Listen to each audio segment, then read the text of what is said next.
This world is built on appearances. If ugly people have no money, they have no right to reproduce. Especially ugly people, even money won't help them get a girlfriend. Shenlan is just such a person. He is so ugly that he should not even dream of having a family. But that wasn't always the case. Initially, Shenlan was an incredibly handsome man. He fell in love at first sight. The young man was a chemist. After he was exposed to a strong acid during an experiment, he turned into a monster. It was such a creepy sight that people were afraid just to look at him. Unfortunately, no girl would dare even look at Shenlan's face for more than a second. For 20 whole years, Shenlan went to the most remote and war-torn countries as a highly qualified physician, to operate in the tents of the affected people not only by day, but also by night.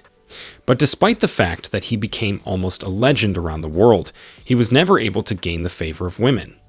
One day, while Shenlan was operating in a medical tent on the front lines, the doctors heard the whistle of a flying missile coming straight at them. Everyone there was frightened. They wanted to live. They ran wherever they could to save themselves. But only one person took the situation as a relief. It was Shenlan. His last thoughts were that if he could start over, he wanted to live a carefree life, and not deny himself anything. The young doctor pleaded to the heavens, asking for his beautiful face back. He said openly and honestly that he would use it to seduce pretty women. And in that same second, a rocket fell directly on the tent, exactly where Shenlan was standing and praying. He opens his eyes. Looking around, he realizes that he is in some kind of chambers. He understands nothing. How did he come to be here? He should be torn to shreds. He looks around and notices that he is dressed in an ancient garment. He has a hunch in his head. He seems to have been transported back in time. There was a dressing table nearby. Shenlan sat down on the chair and looked in the mirror. He was happy. His appearance had returned. The young man couldn't believe that he had actually regained his former appearance. He had become incredibly handsome again. The heavens were in his favor, for he had just had his wish to regain his appearance fulfilled. He was now certain that a carefree life was guaranteed for him as well. His head began to throb, and he was struck with great pain.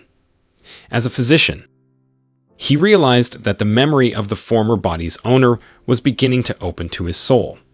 It turned out that Shenlan was now in Xuanwu City, Jiang County, which belonged to the Kingdom of Yu. He had never heard of this place before. The previous owner of this body, by the way, a total namesake, is as handsome as Shenlan himself. He saw everyone pointing fingers at him, saying he was golden on the outside but rotten on the inside. They shouted that this guy was so puny that he was incapable of raising an arm, that he was an absolute freeloader. Our Shenlan thought that despite the fact that the former master is as attractive as himself, in a previous life he seemed to be a complete idiot. He only became insane because 2 years ago he met the Xu family's daughter. The girl was strangely ill, a disease unknown. This illness required treatment, but not a simple one. They needed a son-in-law to ward off trouble. In their world, to ward off trouble meant to prepare a wedding garment for the gravely ill, so that evil spirits and disease would retreat from him. And this idiot, disregarding the mortal danger and protests of his family members, became a named son-in-law. No one expected that Xu Qianqian would not only recover from her wedding, but even become even more attractive. Since then, Shenlan led a shameful existence. Over time, even the servants and ordinary workers of the Q family began to insult and mock the son-in-law at will. Fortunately, the junior mistress was very wise and virtuous. She forbade the servants to treat the young man so rudely, so Shenlan continued his luxurious life. Although they never became real spouses, for the boy to be able to see Xu Qianqian and hear her voice was already an incredible happiness.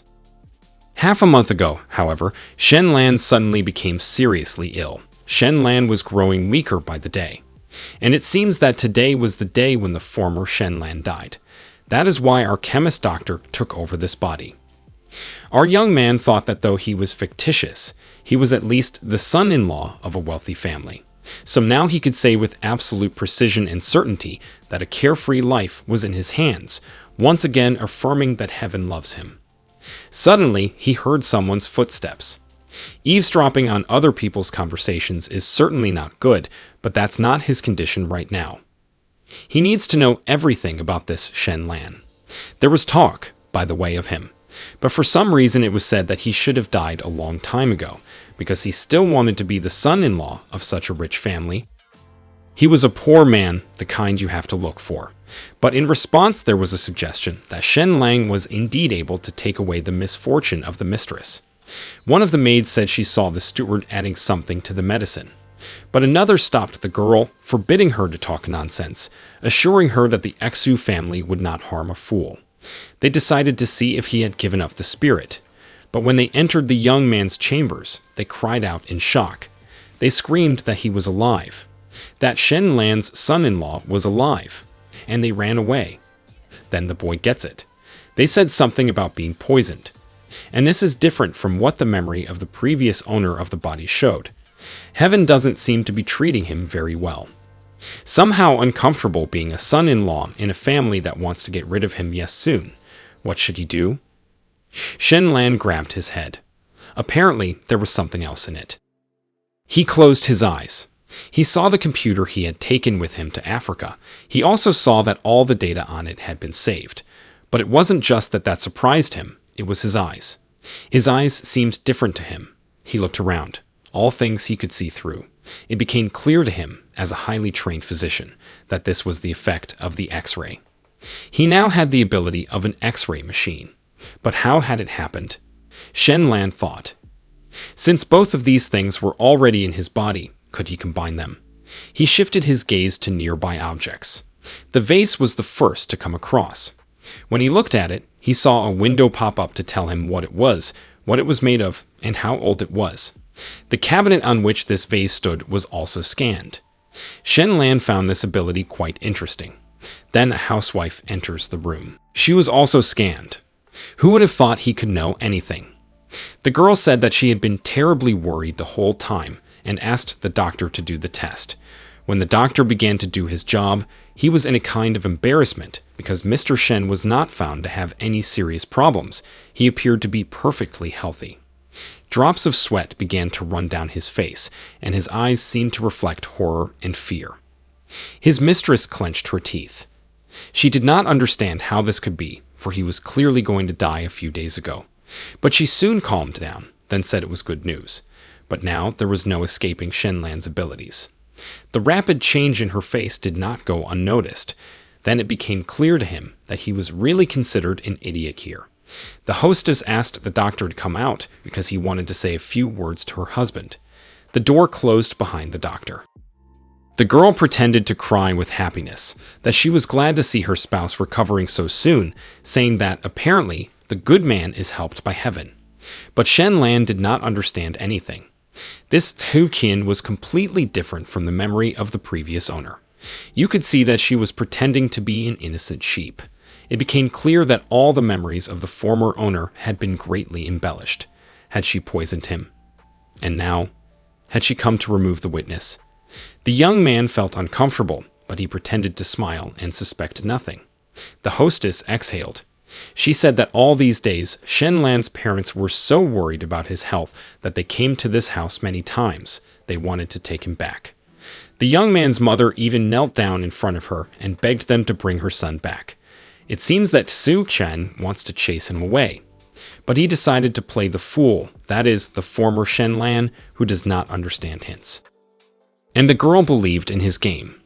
She thought he was a real idiot who did not understand human words. A young man walks into the chambers, opening the door with his foot, and he too was scanned in the same way as all the previous ones. It is Zhang Jin, the son of Governor Zhang Chong. The boy shouted that this Chen Lan was mentally retarded, so if she was delicate with him, he wouldn't understand anything. Then he walked up to the girl from behind and kissed her on the cheek. He pointed his finger at our hero and said menacingly that Su Qian was now his bride, and he, the jerk, had only occupied the place for nothing for so many days, and punished him to haul his ass back to his rustic doghouse. Shen Lan analyzed the whole situation. Su Qian used to be seriously ill and was looking for someone who could ward off trouble. Only Shen Lan, that fool, could marry and join his wife's family, and now he too was used and thrown away. Meanwhile, the mistress sat down beside Shen Lan on the bed and said tearfully that she was sorry, for he was a very nice guy, but they were not suited to each other. Our young man, understanding the whole situation and the views of these two, decided that it was definitely not worth staying here. Well, the hell with them. It's only a family of tradesmen. It doesn't even reach his goal of an Alphonse.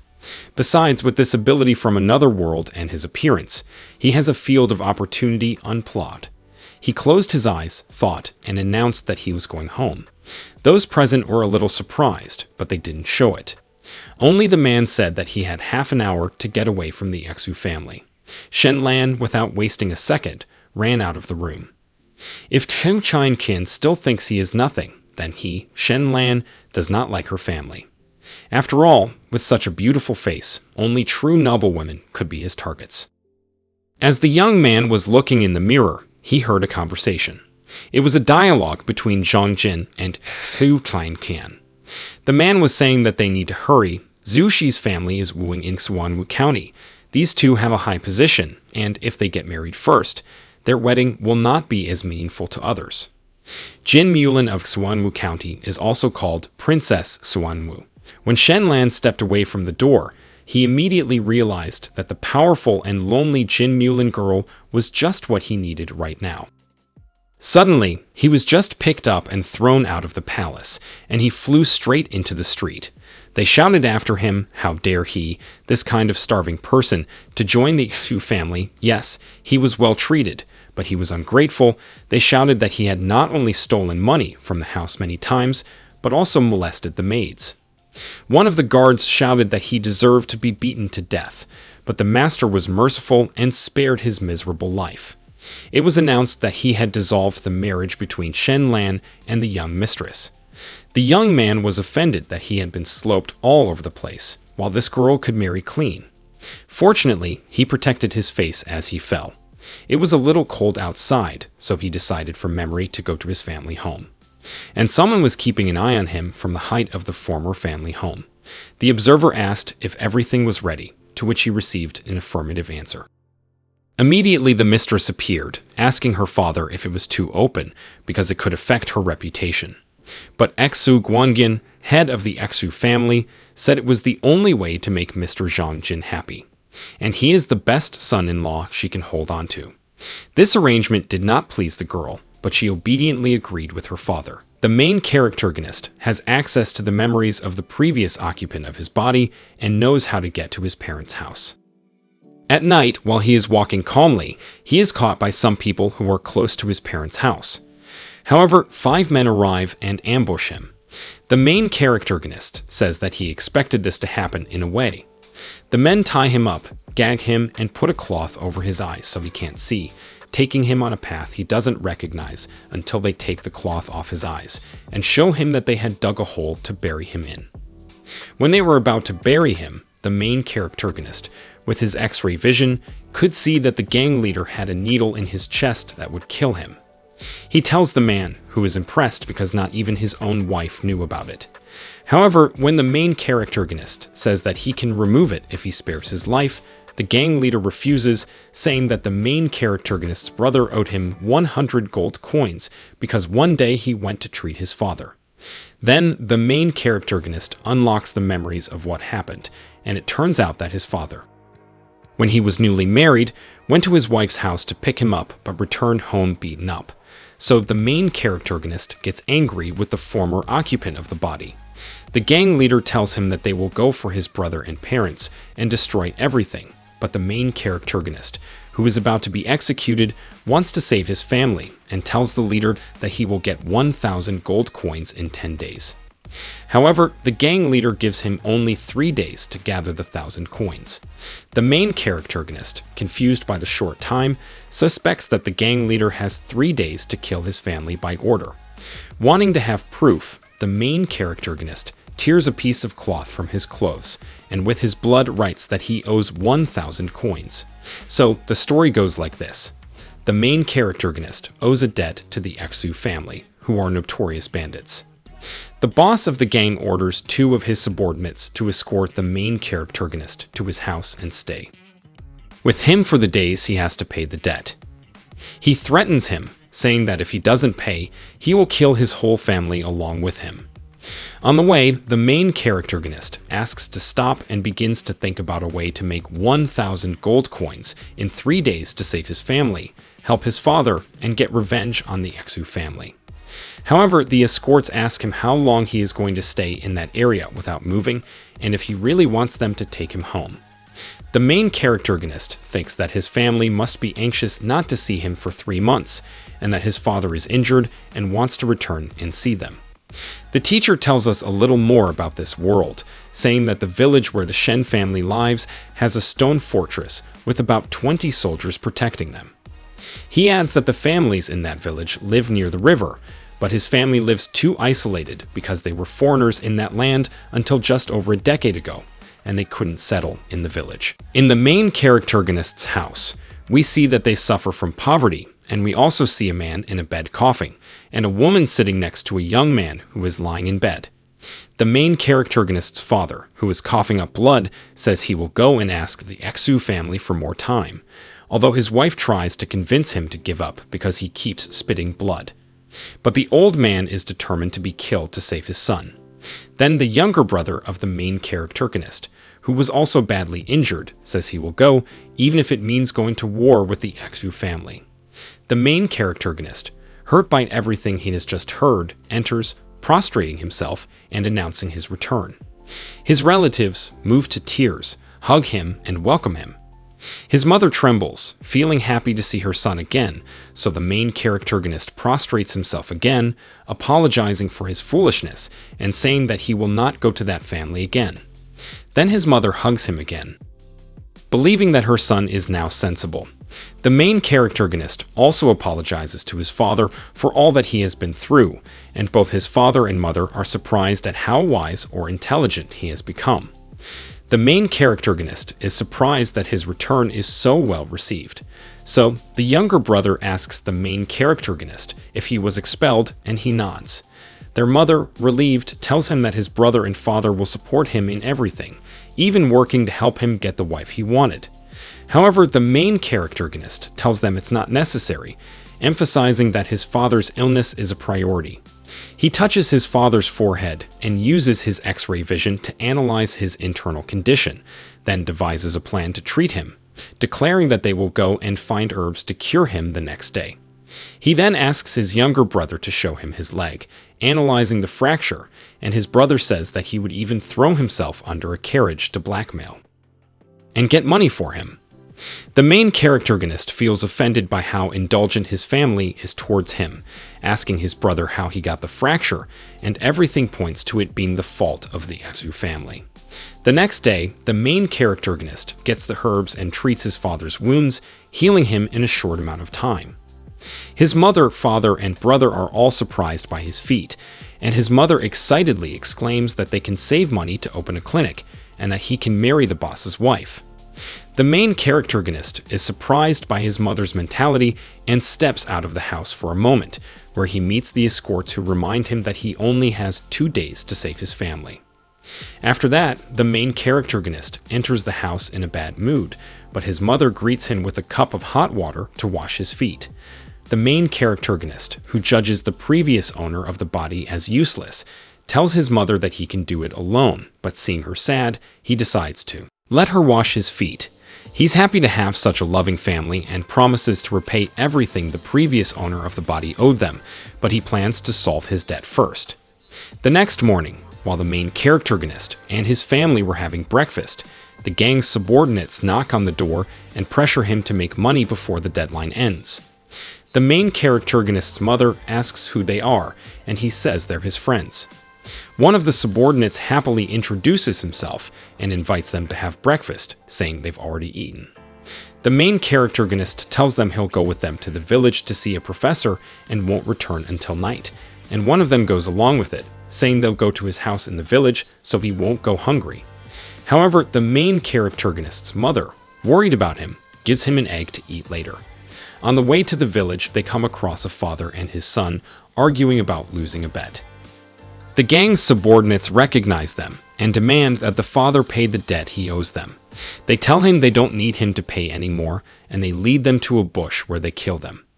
The main characterist asks the subordinate if they really knew them, and he reveals that they had known each other for over 10 years, and that he killed them because they owed him 24 gold coins, and they had lost all their savings the night before. He tells the main characterist that getting 1,000 gold coins in 2 days is impossible, and that there's no point in prolonging the wait, as they could kill him. He says that getting that amount would require at least 10 years of savings from a normal village, and a poor and different boy like him couldn't do it in 2 days. But the main characterist says that he's not normal, and exclaims that he can collect 1,000 gold coins in 3 hours.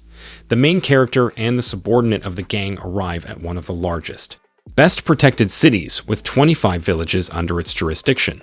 More precisely, they arrive at the commercial district, where in front of the pavilion, the main character stops and states that there he will earn 1,000 gold coins and chains to take revenge on the Exu family, one of the servants of the Lin family that is a rival of the Exu family in terms of selling silk fabrics, comes out to receive them, and the main character says that he will earn 5,000 gold coins annually. The servant is somewhat gullible, so the gang member had to insist that he call the patriarch.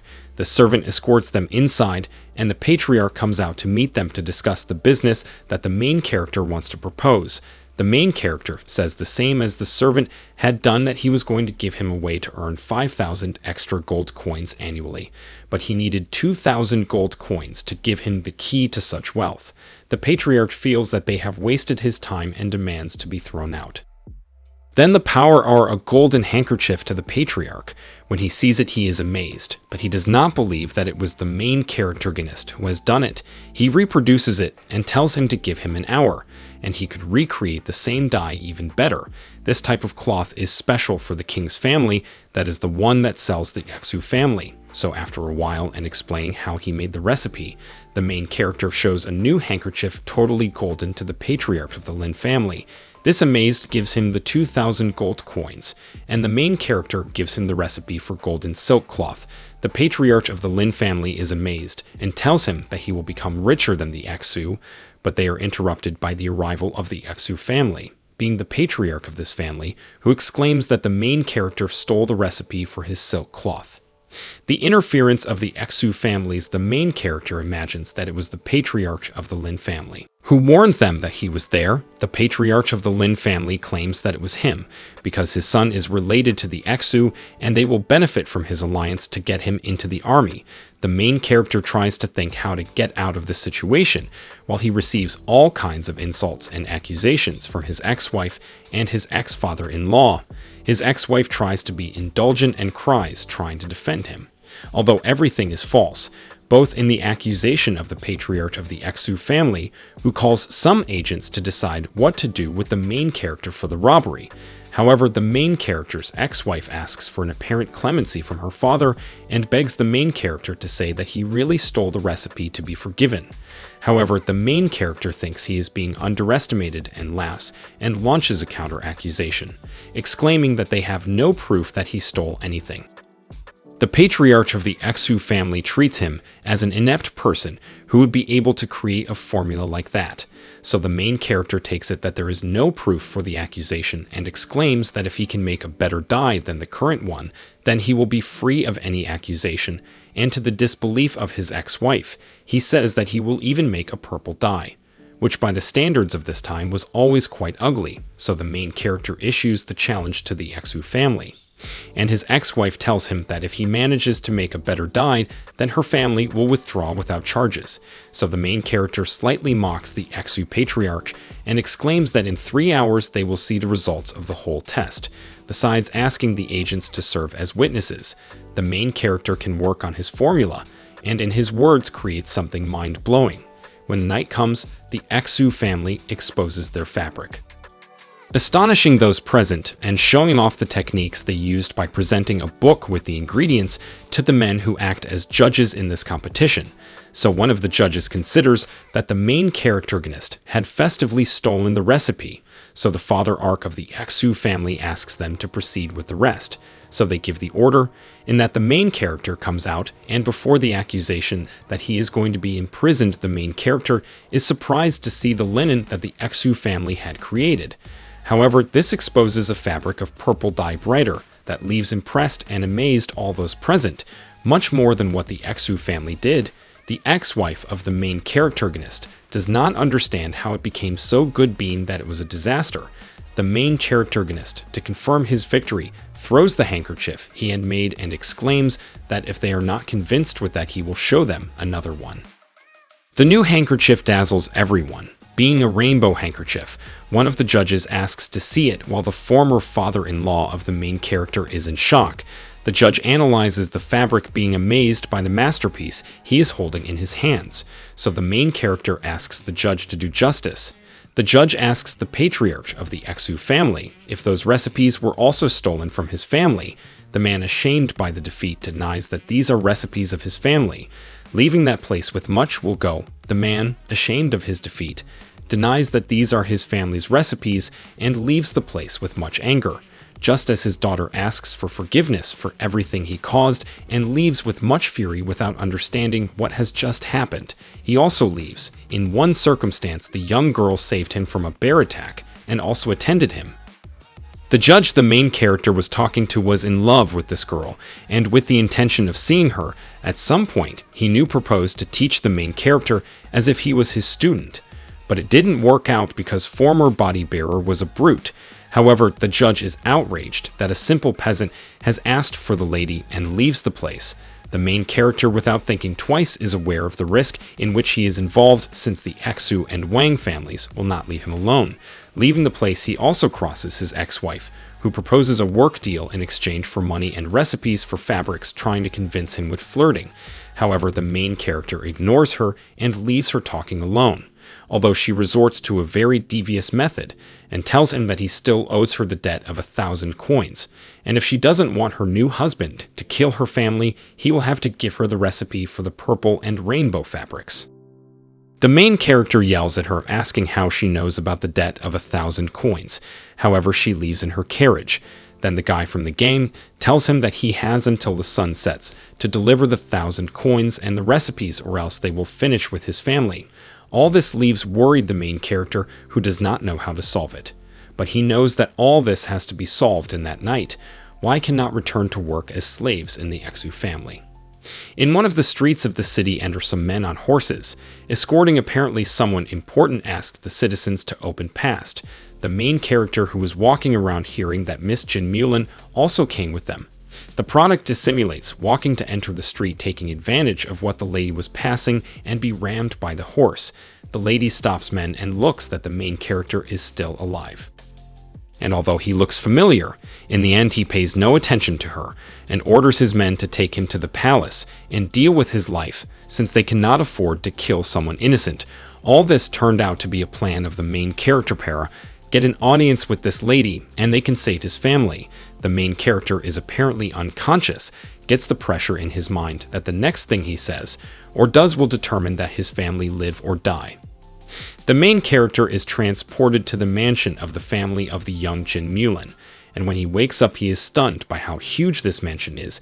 Entering the mansion, the young Mulin is presented to his parents, who ask him how was the performance.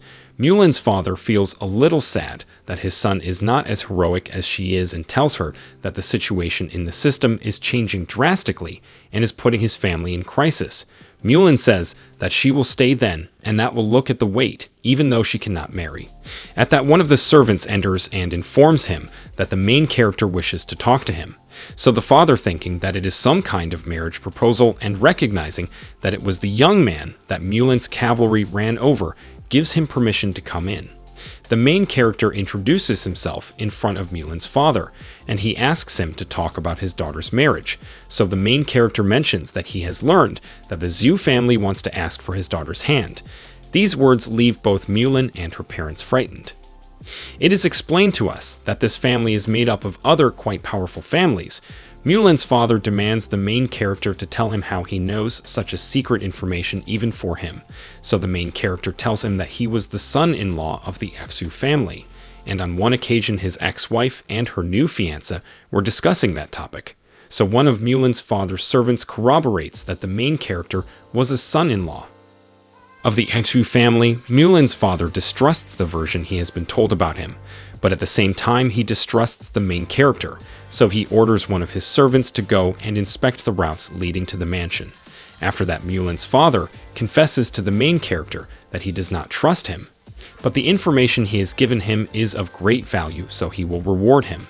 Then the main character, honored that you let him in talk, and that you tend him in a reward, begs him to let him work and learn there, although his real intention was to approach Mulan and make her fall in love. Then Mulan's father accepts it and tells him that he will study with the prince, and that he will not be sensitive to him. Not like his parents, the main character does not finish thanking him when one of Mulan's father's servants comes in with bad news, saying that General Zhu Lin has camped in a nearby city and is now heading towards that place.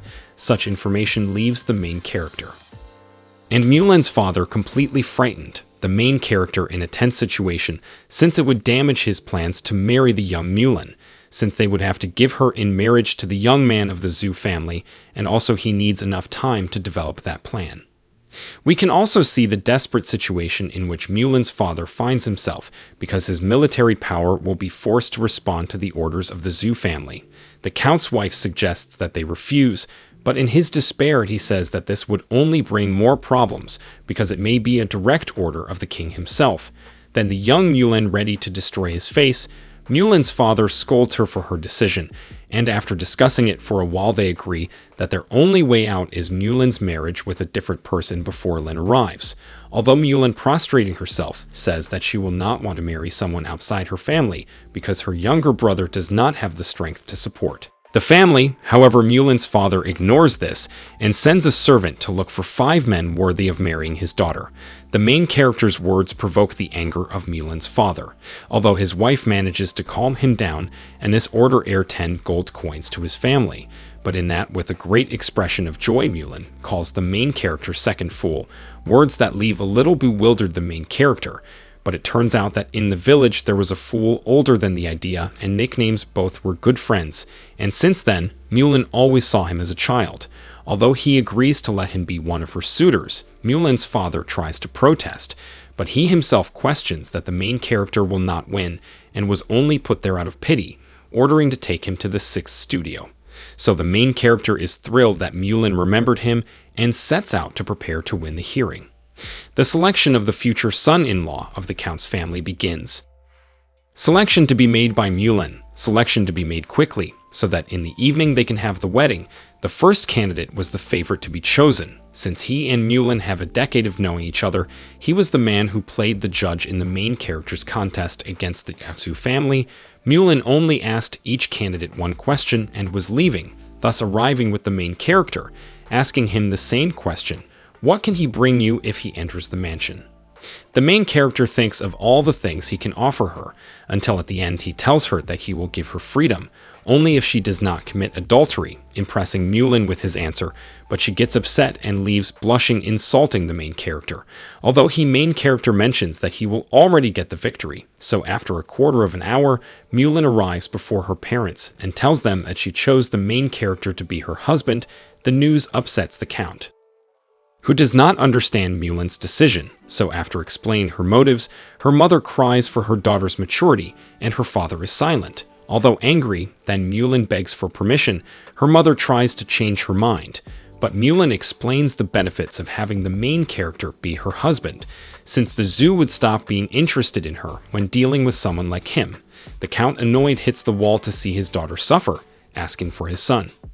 The Count asks his servant to bring him a whip, and together with his wife they go and whip their son. while on the main character's side, a guard says he will take him to a guest room, thus confirming the main character. As the winner of the contest, he asks the boss to look for his parents as fast as he can, as they are in danger of murder. The boss tries to reassure him and tells him that he will protect them. In a tavern, the boss of the gang, what threatens the parents, the main character, gives the order to go for them and kill them if the main character puts up resistance. The town was a bustle because of the wedding announcement, but in the end, the bandits arrive at the house of the main character's parents. Entering with arrest warrant, they destroy the door of the house. But to their surprise, the main character's family members were armed and ready to die. When the gang's man tries to kill the main character's family for rebellion, the Jin family's army chief arrives and states that his master requests him for the wedding. The gang's subordinate asks his identity to the chief, and I am with a threatening aura, I asked him his name. The subordinate of the band recognizes the boss and proceeds to let him take them. Then the army chief of the Jin family gives the order to his men to take the parents of the main characterist, being transported in carriages, and then the boss says goodbye to the bandits. The subordinate of the gang half faints when the boss leaves, so his companions ask him what is wrong. He gives him the details of who this man was and reveals that as the main character has a strong relationship with the Jin family, it will be the end of him and everyone there. So they decide to inform the boss of the gang. Arriving at the gang's hideout, the subordinate finds his boss in the middle of intercourse and tells him everything that happened, terrifying the boss and ordering the woman he was with to leave. And after thinking about it, they both assume that the main character will be the son-in-law of the Jin family, so to plan something, he goes to the house of Su and Ling family, exposing his assumptions. Everyone, although incredulous, decide to go and prepare for any idea that I have the main character. When the time came for the wedding, there was much speculation and a big celebration, surprising all those who had betrayed him. When they saw the main character get off the carriage, because someone that anger and all the evil they had caused him would come upon them, advanced the wedding ceremony. When it was about to conclude, the lord of the city arrives requesting to let him see the face of the husband of Miss Mulan. After the arrival of General Zhu, he asks to know the face of the man worthy of marrying his niece Mulan, as well as all the guests request to show his face. So the main characterist agrees to the request of the surprising all the guests that it was the main characterist. His ex-wife fails to understand anything like the other guests because they chose a man so stupid to be the husband of a woman so prestigious. Then the fiancé of the brother's ex-wife accuses Mulan's wedding of being false because it is impossible that she wants to marry such an inept man, to which the other guests also begin to launch his accusation. The main character asks for some proof of what is a brainless, and a guy who studied with him writes him 3 words completely difficult for most of the guests, promising that if he can decipher them, then he will stop calling him brainless. So the main character uses the computer skill he has in his mind, and then deciphers the words, impressing former classmate and everyone for recognizing such difficult words. And to corroborate that he was correct, they ask a literary teacher about the pronunciation, who affirms that the main character said everything perfectly. So the main character tests the skill of his former colleague and writes him a very long text of unknown words, and tells him that if he recognizes 4 words, then he will obey him. Although the guy only recognizes 3, exclaiming loudly, "I'm an idiot," the situation makes everyone present mock and humiliate the guy who just said such a word.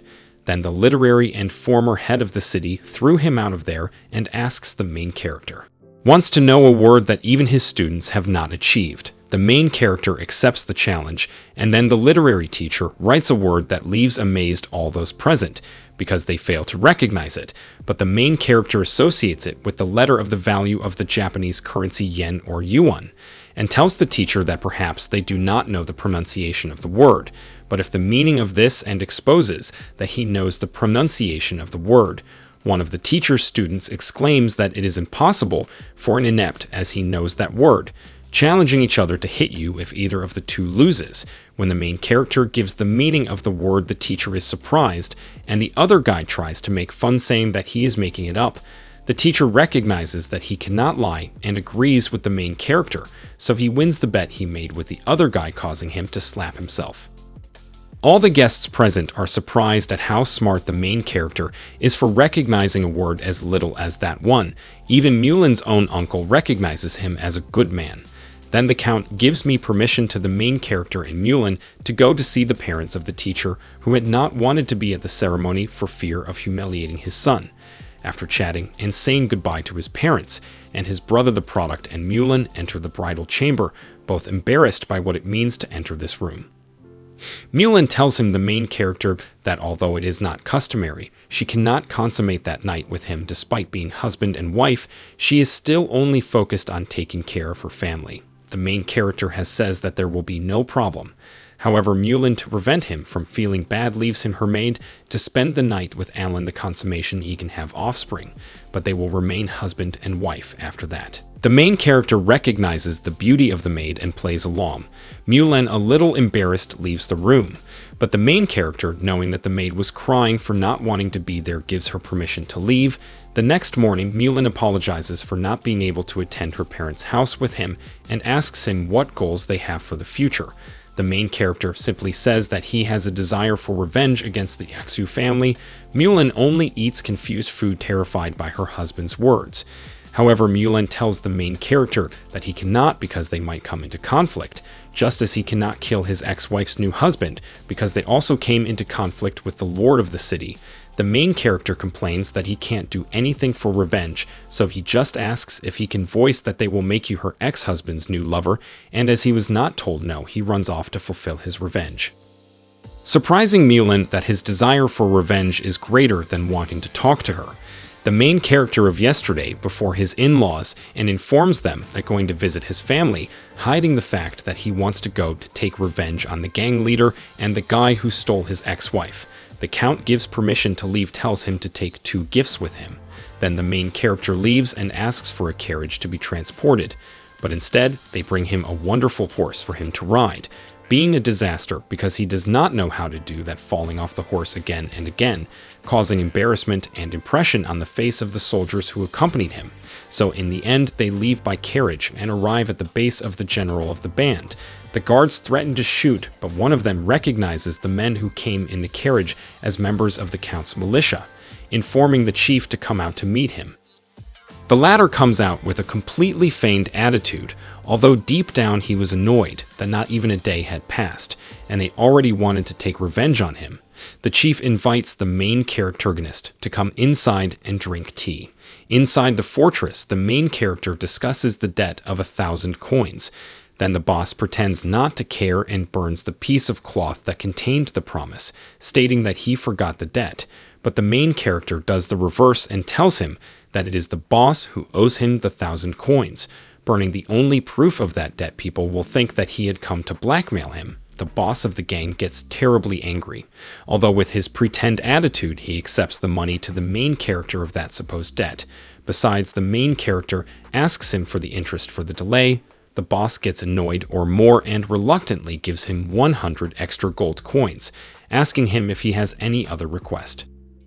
Then there is a shelf of silence in the room while the main character takes the tea and asks to call subordinate number 13. This was the man who accompanied him for at least 3 days. The boss asks him what he needs him for. The main character says he just wants to break his legs for going to arrest his parents the night before. The words make the boss even angrier. But he says that subordinate 13 is not there. Then the main character says forget it for the moment and leaves the boss's base. Then the boss, all pissed off, smashes the table and sends to burn the chair in which the main character confronted him, grumbling about what a bastard the main character had become. While they were talking about the fact that the subordinate number 13 did not show his face in the village, the main character came back with a bang and mentioned that the speed of the subordinate number 13 was surprising because he came back from a 1,000-mile trip in a few seconds, taking the boss by surprise. The main character had arrived at the lair of the boss of a gang they had hired to kill him, looking for Minion and Deg 13, but supposedly not finding him made the boss and Minion and Deg 13 believe that he was in hiding, that he had left.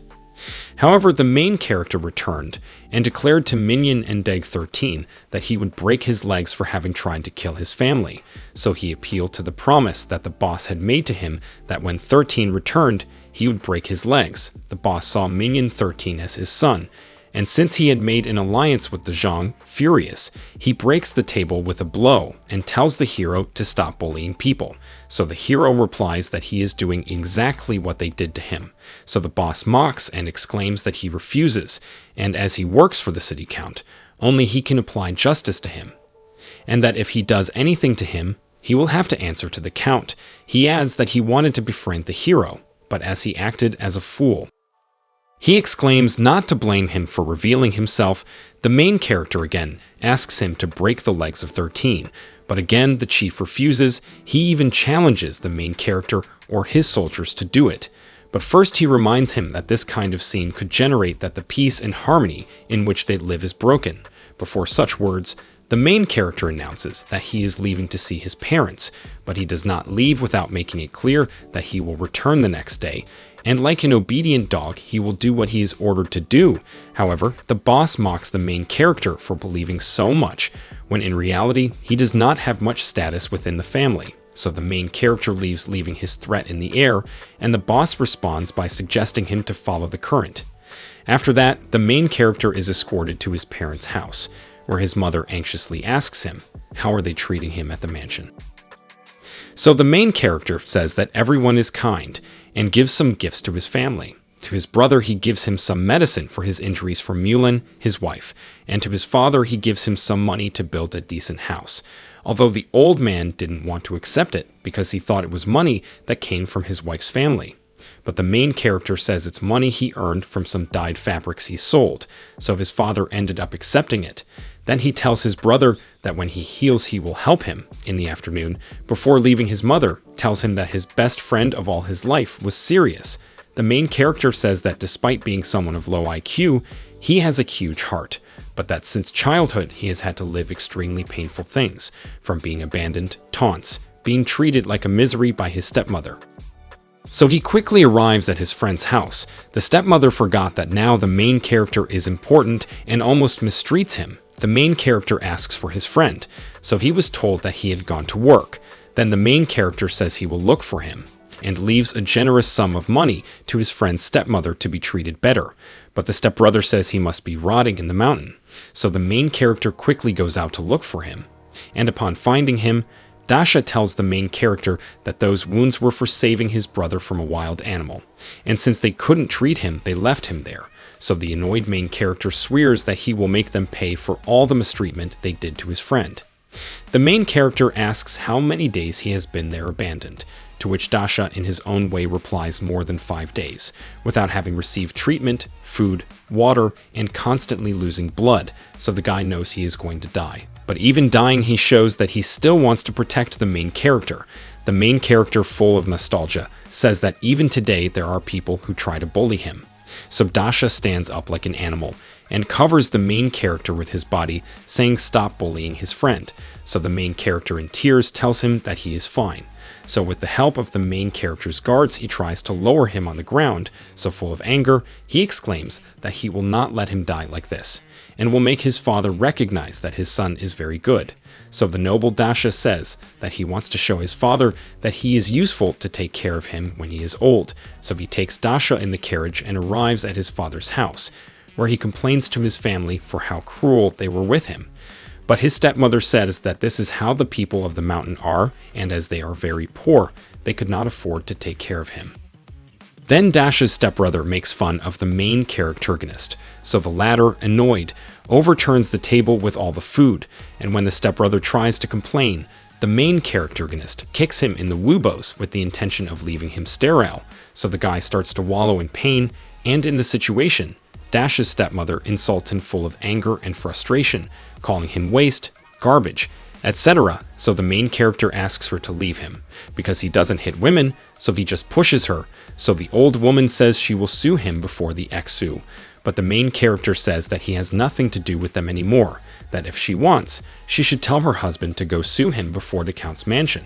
The main character leaves and resumes his way to the mansion, because there is a lot of medical material there to treat his friend.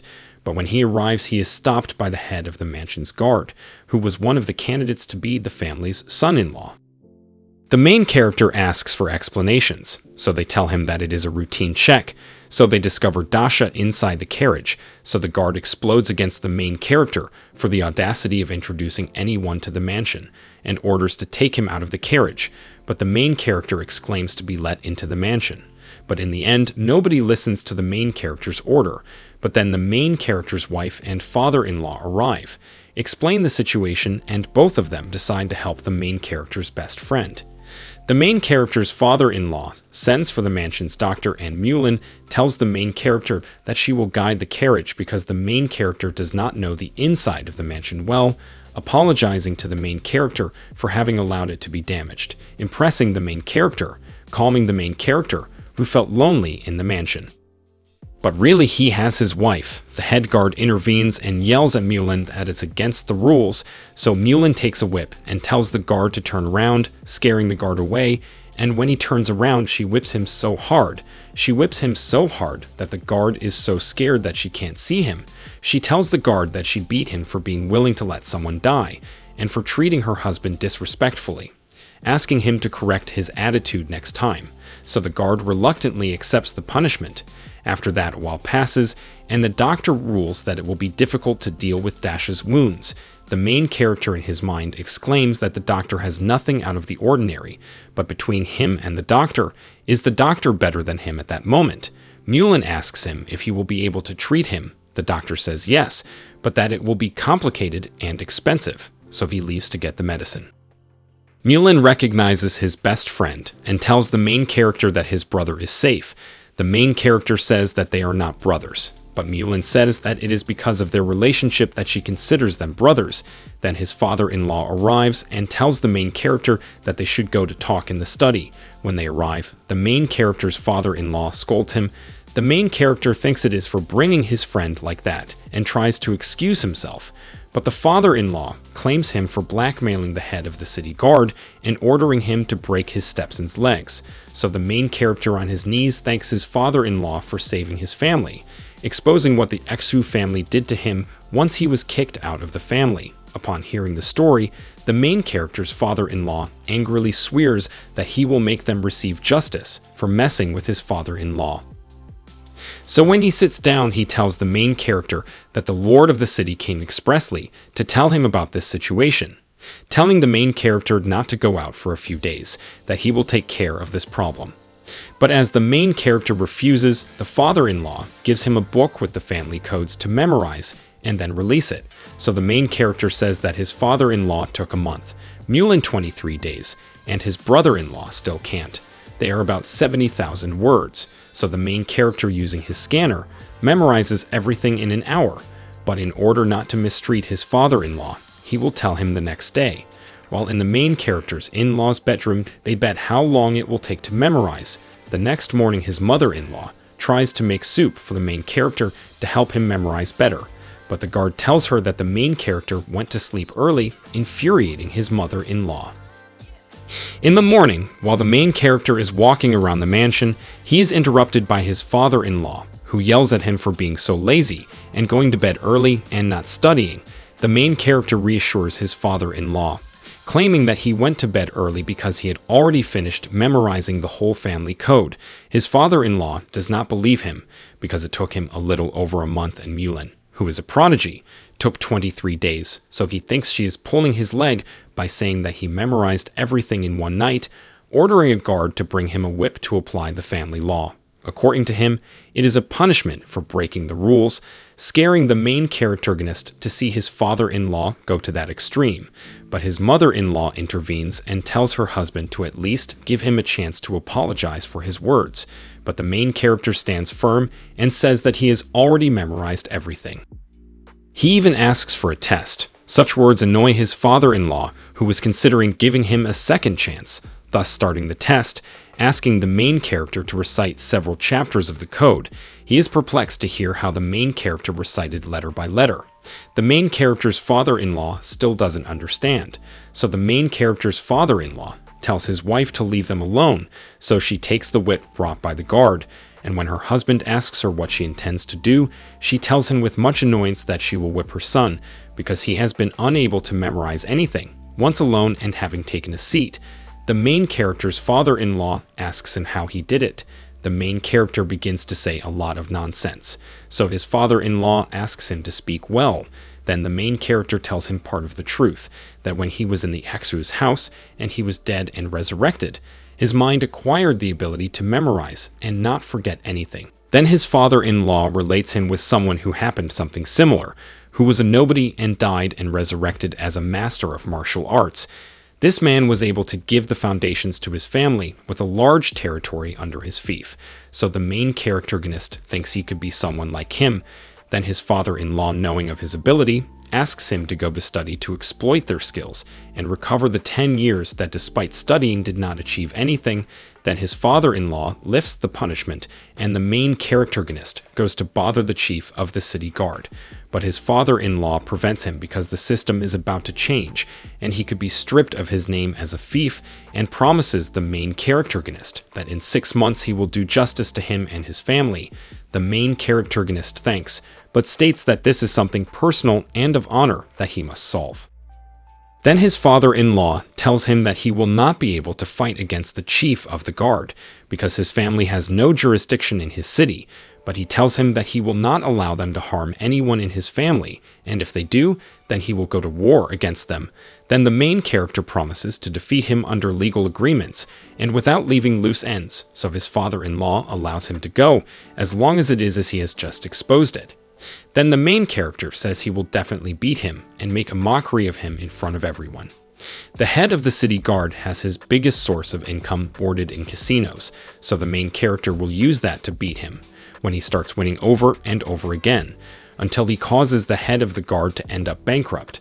The main character arrived in the city and all the citizens are whispering to see him there, some even claiming that the count would break his legs for entering a casino.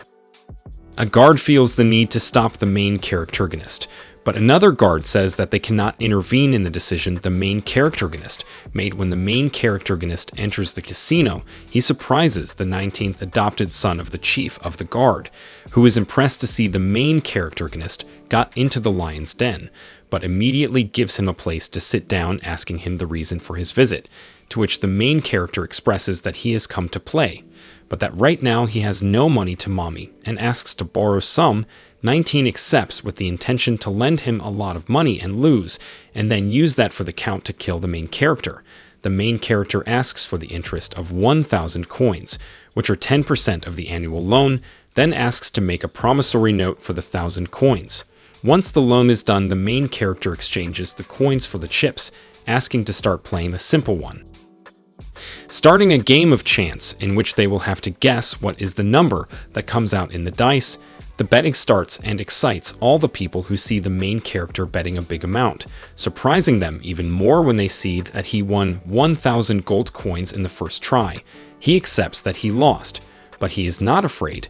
19 accepts that he lost, but he is not afraid, saying that he will let him try what it is to win a bet and then take it all away. Throwing the dice again, the main character put everything, surprising the spectators that he bet 2,000 gold coins, winning again, impressing all the spectators. But this time 19 starts to look more worried about the amounts he is losing, because if he doesn't do something he would have the biggest losses in years, and obviously his father would finish with him for letting him lose so much, and especially from a family enemy like the main character. The main character supposedly praises the game and the good luck he just had. 19 with a fake smile thanks him for his recognition. However, this time he will be the one who throws the dice, because he has a trick that when he throws the dice he changes the numbers once he finishes throwing them. For that skill he had earned the respect of his adoptive father. Once he throws the dice, the main character asks him if the number is big or small, while in his mind he is aware that this time he will make him lose everything. The main character looks at the glass where the dice are and takes 19's hand, and expresses that he no longer wants to play that easy game, and wants something of more skill, and exposes that he wants to play Pai Gao. At such a request, 19 was excited, because the main character requested to play the best ace that the adopted son of the chief of the guard can have. So 19 orders to bring the game. It is a game in which 32 chips are placed on the table, and the winner is determined by the one who draws the highest number. Besides, there are different methods to make cheats. Once they bring the game, 19 expects the main character to be completely ruined, but the main character says to buy new cards because he distrusts him. But seeing 19 doubt, the main character threatens to leave the establishment. Then 19, scared, orders to buy new cards, trusting in his skill in the game. So after a while they bring him different pieces to play and give him the opportunity to choose the one he thinks best. After choosing one, the main character gives him permission to draw first to 19. Then he proceeds, and the main character, using his ability to scan eyes, manages to see the numbers of the cards, seeing that 19 drew a double 10, having the 6th place of the combinations. Then the main character decides to draw the 5th place. 19 bets 100 coins, and the main character 1,000 coins. And seeing how they cheered the main character's bravery, 19 gets excited and bets 1,000 coins too, trusting in the hand he got. So it was time to reveal the cards, surprising 19 to see that the main character won, and at the same time astonishing the spectators of the supposed luck that the main character had and how he beat one of the luckiest. Annoyed, 19 does not explain how he could win. So he demands that they play one more time.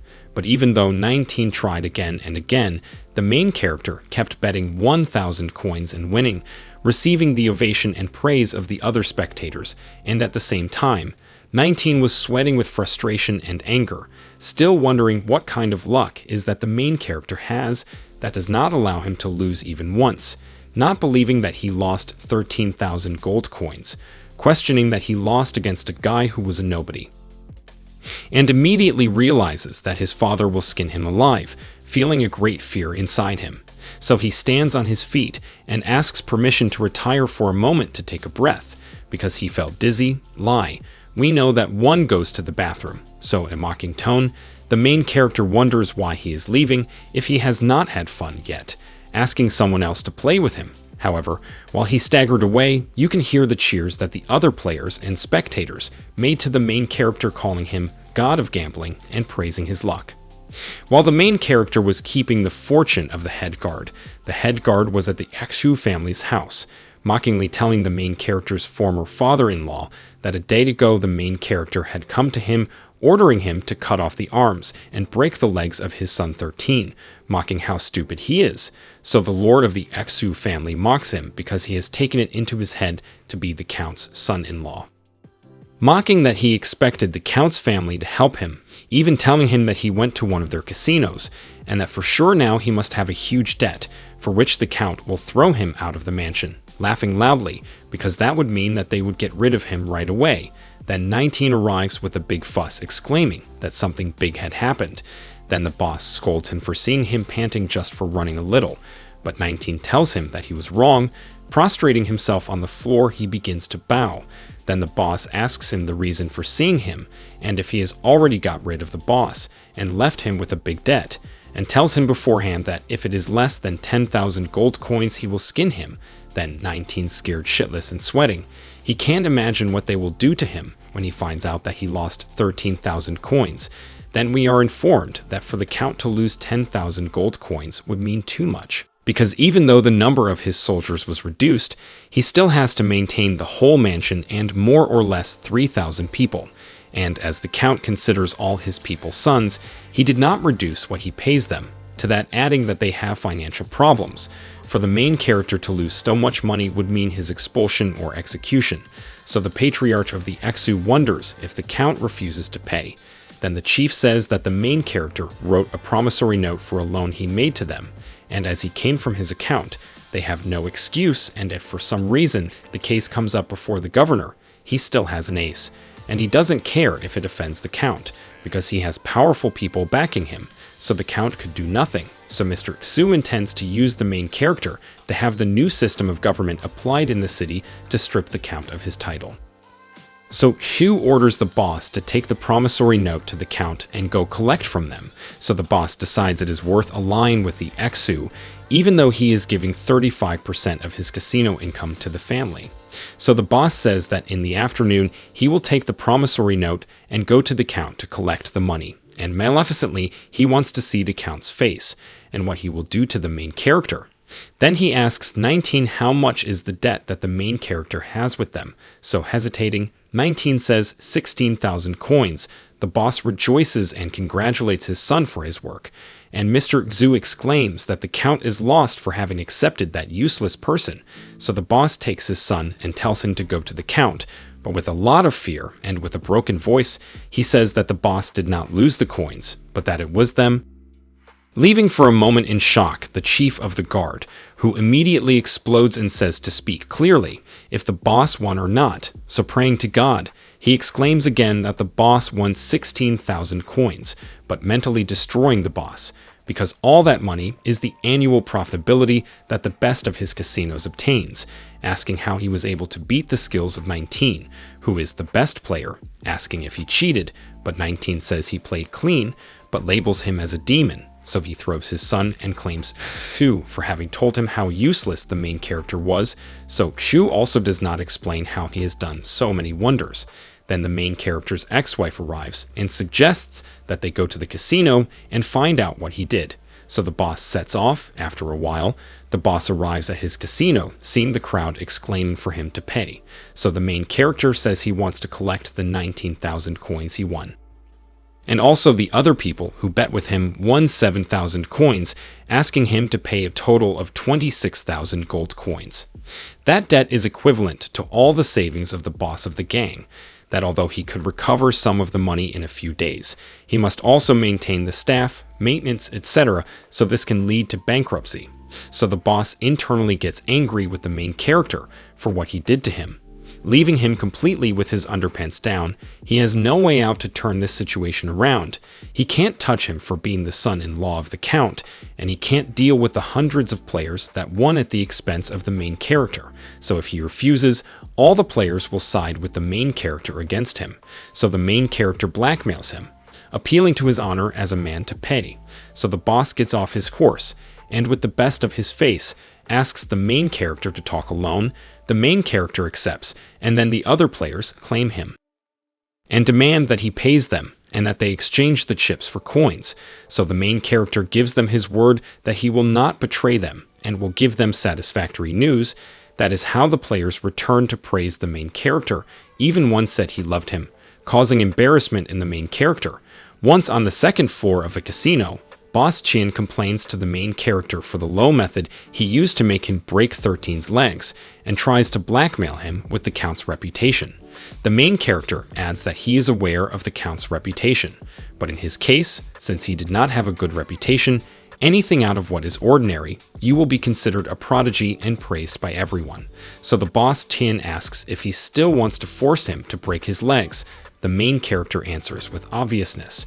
So Chien says he won't let himself be blackmailed for the 19,000 coins to break his son's legs, because it would also break his authority in the city when they find out he lost to someone like him. The money he can get back, but when he loses his authority, it's all over for him. So the boss is relieved, thinking to pay him only 10% of the 19,000, but he wants both things. Such a request would anger Boss Chien, so much so that he gave the impression that he wanted to attack him. So the main character's guards would cover for him. So the boss Chien, all unhinged, says that he will never agree to the main character's terms and will never harm 13 because he was the one who sent him, and he will never give him the 19,000 gold coins either, challenging him to bring his father-in-law and break his honor and come to collect what he won. But after that, the Count will break his son-in-law's legs, so he goes out the window and orders the 7,000 pieces to the winners to be exchanged for the gold coins.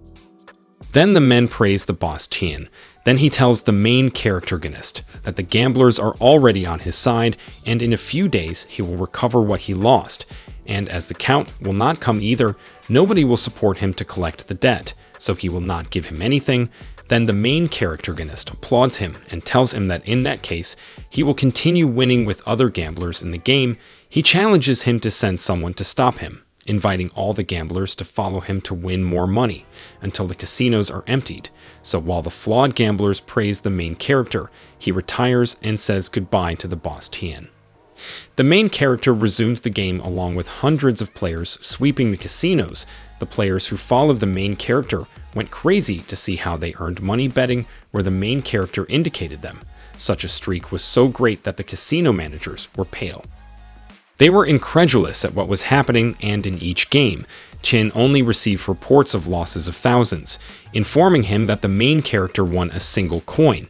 The others have won thousands. Such news left Chin angry. Even one of his sons, annoyed, suggested to throw the main character out of the casino.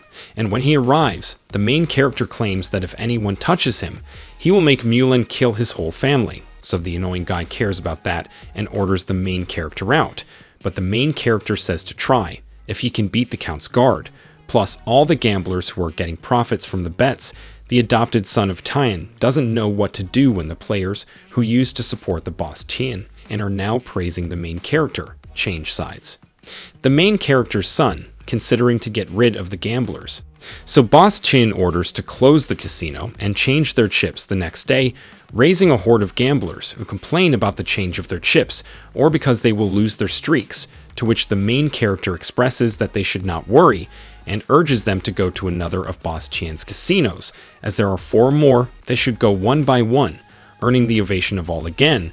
But Boss Tan gets even angrier and regrets not having killed him when he could, so he orders him to close the other casinos. Boss Tan refuses to give it into the requests of the main characterist. The casinos represent 60% of the gang's income, and by closing them, they were losing the daily income they generated. One morning, Mr. Jin sends for the boss of the gang, and when he arrives, he finds the patriarch of the Exu, who asks him for answers. They were representatives of the Zhang, who were the ones that the boss Tan had offered 35% of their profits in the casinos in exchange for the alliance. So Mr. Xu asked him to give him reasons for keeping the casinos closed. So the boss informed him that it was necessary to not lose everything because of the boss. So Mr. Xu recommended him to hire a master to get rid of the boss, although he would risk to fight against the Count's cavalry, asking what are the terms that the main character put. So the boss Chan finds out to Mr. Xu, so this Xu tells him to fulfill him. Before such suggestion, the boss gets angry and alleges that he is his best son, and if he does something to him, the others will be shaken and he would be disgraced. So Zhang Jin orders him, because they are having considerably high losses, promising that one day he will get him to take revenge on the main character, adding that he is someone insignificant in front of the goal of acquiring the Count's mansion. Shin clenches his fist and teeth so hard that he bleeds. Then Mr. Jin promises him that when he gets rid of the Count, both his territory and the title of vice mayor of the city will be for him. So with much hatred, Chin accepts the order. Only a quarter of an hour later, Tian meets with the main character and promises to break 13's legs in public, asking him not to cause him any more inconvenience. But the main character with much impudence corrects that price changed, because 14 also insulted him and was with every intention of beating him, asking him to break both of their legs. Such a request makes Tian shudder with anger, and he runs out of patience. Then the main character says that if he doesn't accept, the price will go up again, adding that he will have to break the legs of all the members of his children that he sent to kill his family. He will have to break his legs.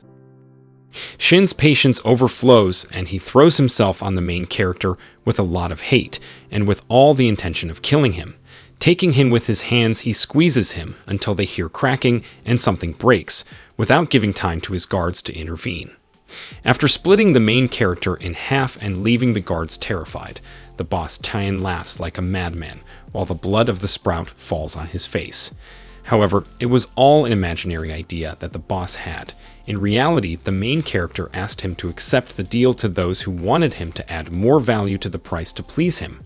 So with much frustration, the boss Tian will not allow the main character to destroy the business that with so much effort and so much time he had spent to raise, accepting the terms of the prototype to break the legs of 13 and the arms and legs of 14. However, the main character added that it will not be enough with that, but they will have to throw out the gang. They cannot visit them, they cannot send them money, nor can they take care of them to heal, asking him to let them fend for themselves, and if he finds out that this was not fulfilled to the letter, he will come to continue purging the gang. So with much pain and frustration, Boss Tian accepts all the terms of the main characterist. At the entrance of the casino, there would be a large crowd watching what was about to happen. Seeing that 2 of the most valuable sons for Boss Tian are about to be punished, they begin to speculate the motives of the boss. So one of the adopted sons of Tian exclaims that he does not interfere in their affairs. Then the boss begins to recite the charges they have to be punished, expressing that they had a problem with the main character wanted to take revenge on him, and being the son-in-law of the Count and his best friend. He cannot allow them to bother him, and to bring order in his family, he will punish them severely and sends for the stick, a piece of log, and it is as long as Tian himself. Then this man approaches 13's ear and asks him to excuse him. However, this is not a gesture and avoids the conversation, an action that slightly annoys the chief Tian.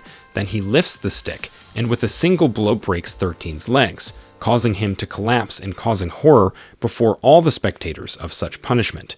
Before such a fact, 14 trembled, and seeing that in his turn he begged his adoptive father not to do it. Without hesitation, the chief Tian lifts the stick. Then 14 claims that he has been very loyal to him and does not understand the reason why he does that.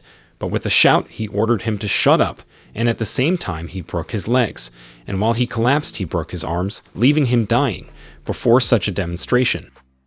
The other members of the gang feared to be the next ones because 13 and 14 were the most loyal and diligent to Boss Chan and ended up like that. So the gang would begin to fracture inside. Once finished, Boss Chan asks the main characterist if he is satisfied. He reports that he says no, that he had promised him something, and as a good man of his word, he expects him to fulfill it. Once again, the boss gets angry because he has already lost too much that day and will still lose more, curing that he will make him pay when he is power of the Count's mansion. So the main character tells the boss that seeing that it was getting late, he will hurry to finish, filling with anger more and more the boss Tian, who does not believe that this is not over yet. So he tells the main character not to push him. However, the main character says that he is not the one who is pushing him.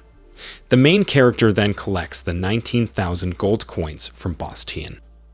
This infuriates the boss, who because of the main character had lost a lot of money, leaving the warehouses empty. So the main character, being benevolent, allows him to give him 2,000 coins, and the rest he will pay later. But this proposal also angers the boss Tian, because that is what can barely generate the casino. So the main character presses because he must leave.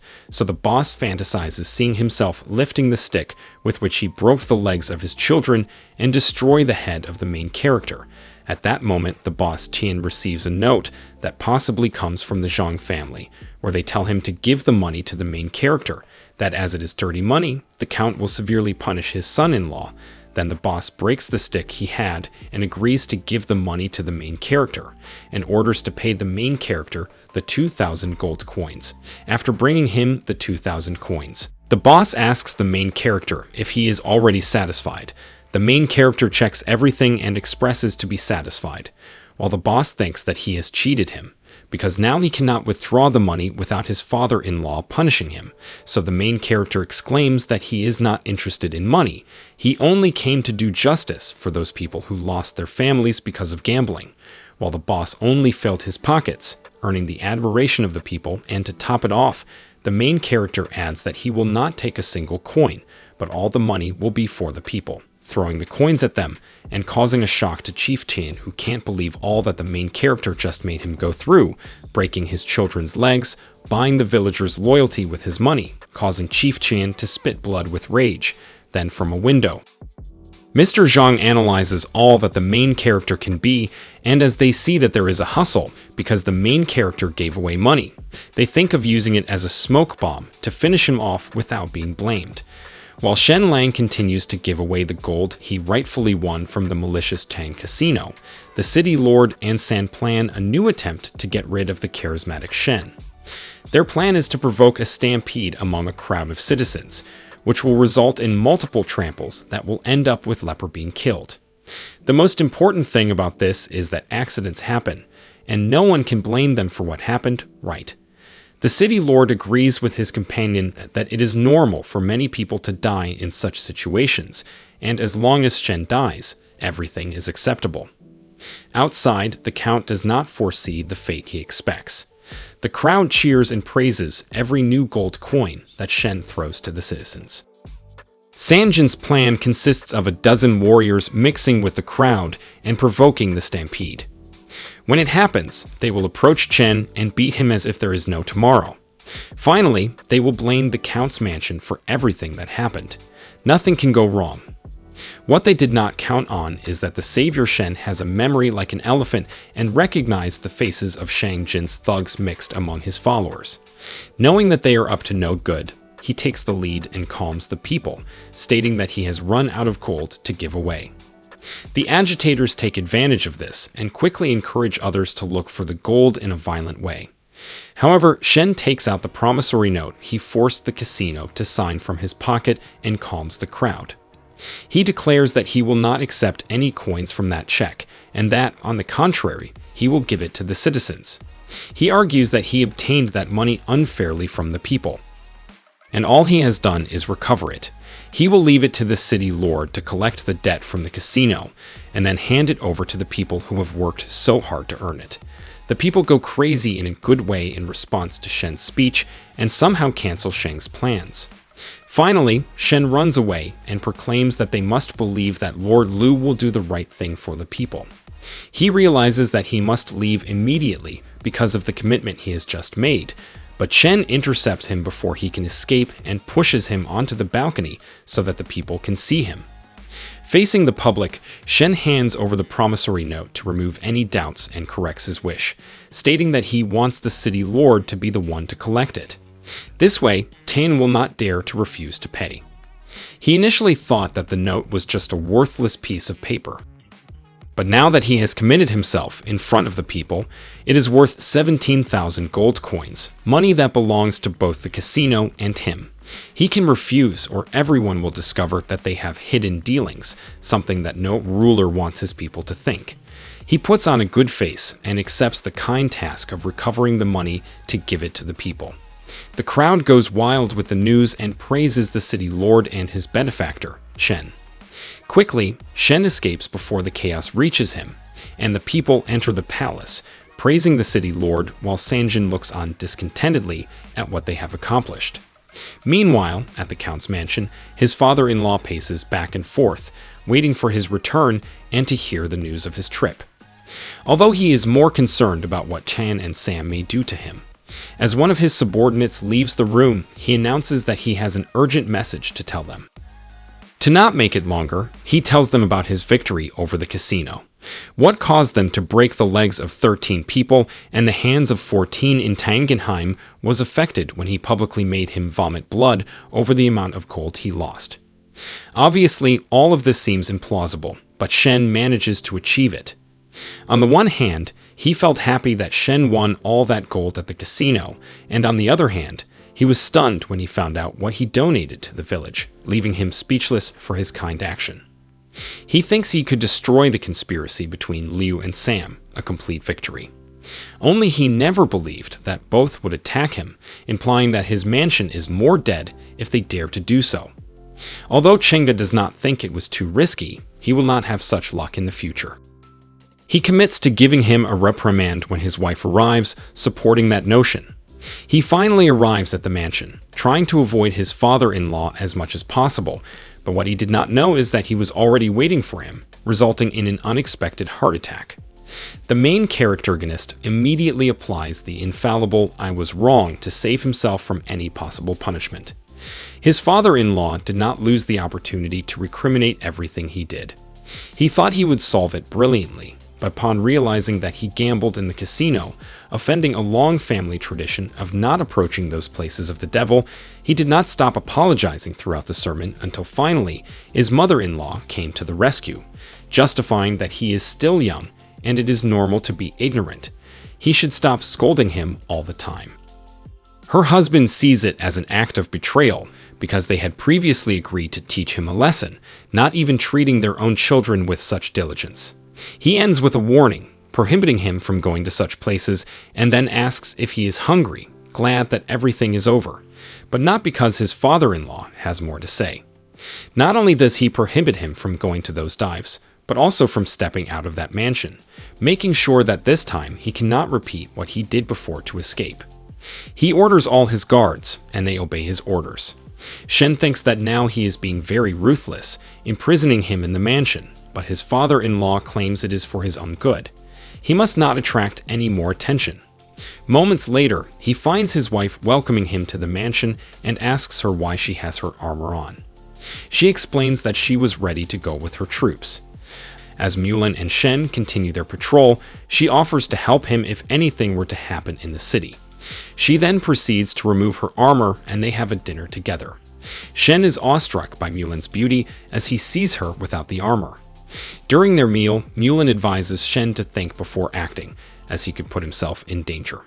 Shen agrees and Mulan's hands slip across his body, which he sees as a gesture of love, but she quickly withdraws.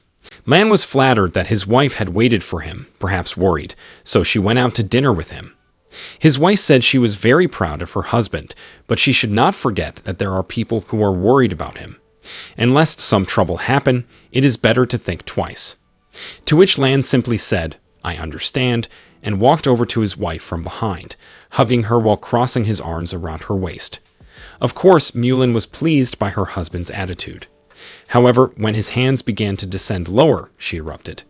Lan began to make excuses, saying that it was not his fault, it was all because of his wife's smooth skin, so his hands just slipped down, unintentionally, promising that it would not happen again, and that if it happened again, she could cut off his hands. After that moment, only 30 seconds passed as Lan's hands repeated their action. Will she cut off his hands? No. After all, it is better to believe a 100-year-old man who cheats on his wife than to believe the words of a man. In spite of this mishap, the couple continued to dine. After eating, Mulan, although it was quite late, went to lead the cavalry on a night patrol of the coast. At the same time, she punished her husband to stay home to avoid problems. In the Great Yue, arithmetic is not taken as an exam, but it is highly valued among noble families. The subject is good for the mind, training it and taking the brain to a new level of ability. That is why Jin Mutsun, who has just suffered repeated beatings from his parents, is tormented in the arithmetic classroom.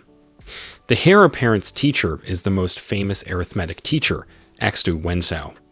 It is worth noting that he is not only a mentor for Jin, but also the chief administrator of Xuan County. He is also in charge of distributing money and resources for the entire county. To put someone in such a position is to show respect and trust. After all, money is everything to the county. Xu Wenzhou is both the assistant earl and the de facto manager of the county, while keeping the books for more than 20 years. The successor's progress shows little but progress. In this class, he made only 8 mistakes out of a possible 10. Progress, but his mind still couldn't comprehend why his mother was beating him. After all, if before the beatings could be explained by failure in learning, now, when there is a shift for the better, the bullying continues. Of course, at such moments one wonders if I am my own son, and here as always, Teacher Xu happens to be by my side. He says that the Count is beating his son because of Shen Lan. The heir's mind is already messy, and here the son-in-law is also guilty. But how? What does he have to do with it? Master Xu talks about his son-in-law's past, how he was kicked out for stealing money and molesting maids. But since the Count can't beat his daughter's husband, he beats his son. On top of that, the father cannot accept the fact that his daughter married a man like Shen Lan because of a son who is not of intelligence or skill. An understanding of his parents' actions begins to emerge in the heir apparent, and Master, watching as Jin Mutsong, begins to make sense of the story, continues. He says that the Count beat his son because his son-in-law spoiled the reputation of the county. This is unacceptable for the head of the family, but he has no choice but to take it out on his son. Since the Earl can't deal with his son-in-law, he has to deal with someone, and that someone turns out to be the son. Now that the heir's mind has seen the essence of his parents' deeds, anger is aroused in him at Shen Lun. He looks back at his assistant and smiles evilly, and then he adds fuel to the fire by describing how he saw one of his maids crying. The heir is already in a rage. He wishes to go to his son-in-law to teach him a lesson, but suddenly a thought arises. By the way, Mr. Xu, how is Shen Lan doing with martial arts? Receiving the answer that his son-in-law can't even tie up a chicken, he runs to reprisal. The servants run into Shen Lun's room and warn him the heir is coming and will beat him, and no punishment frightens him. Our hare is a fool who doesn't care what he does. But instead of hiding somewhere or running away altogether, the son-in-law reassures the maid and tells her that he has his own thoughts on how to deal with the situation. The indignant girl leaves the room because there is nothing else for her to do. Moments later, the hare shouts to the entire residence that he will beat Shen Lan or he will not be able to carry his name, shouting that he is going to stand up for Xiao Bing because he treats her like a sister and he, the bastard, dares to mock her. But no sounds came from the son-in-law's room, which seemed strange to Jin Mutsun.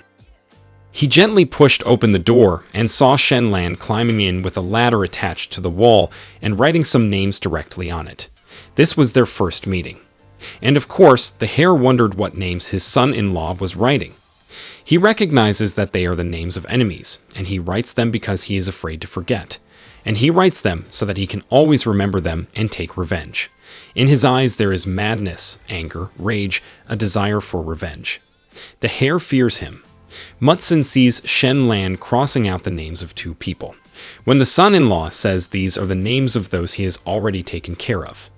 Taken revenge. Lan, overflowing with rage and a devilish grin, says he rereads the names of his enemies 3 times when he wakes up and 3 more times before going to sleep. And when Mutsun learns that these men have dared to open their mouths to threaten his son-in-law, and that he has broken the arms and legs of his abusers, he becomes uncomfortable. He looks in horror at the man standing in front of him. He is covered with sweat from fear. He fears him like the devil. He is afraid of having his name read 3 times in the morning and as many more times before going to bed. He is afraid to even think about what will happen to him if the hare strikes his son-in-law. He thinks Shen Lan is vindictive and petty, but after a couple of seconds he wonders, as if nothing has happened, why the hare was looking for him. Lan is charming as hell, so he has no trouble switching from one state to another. Now he's smiling at Mutsun, as if he hadn't told him anything bad or sinister. Of course, Mutsun would not say the true reason for his appearance in this room. He said only that he was strolling around idly and decided to stop by.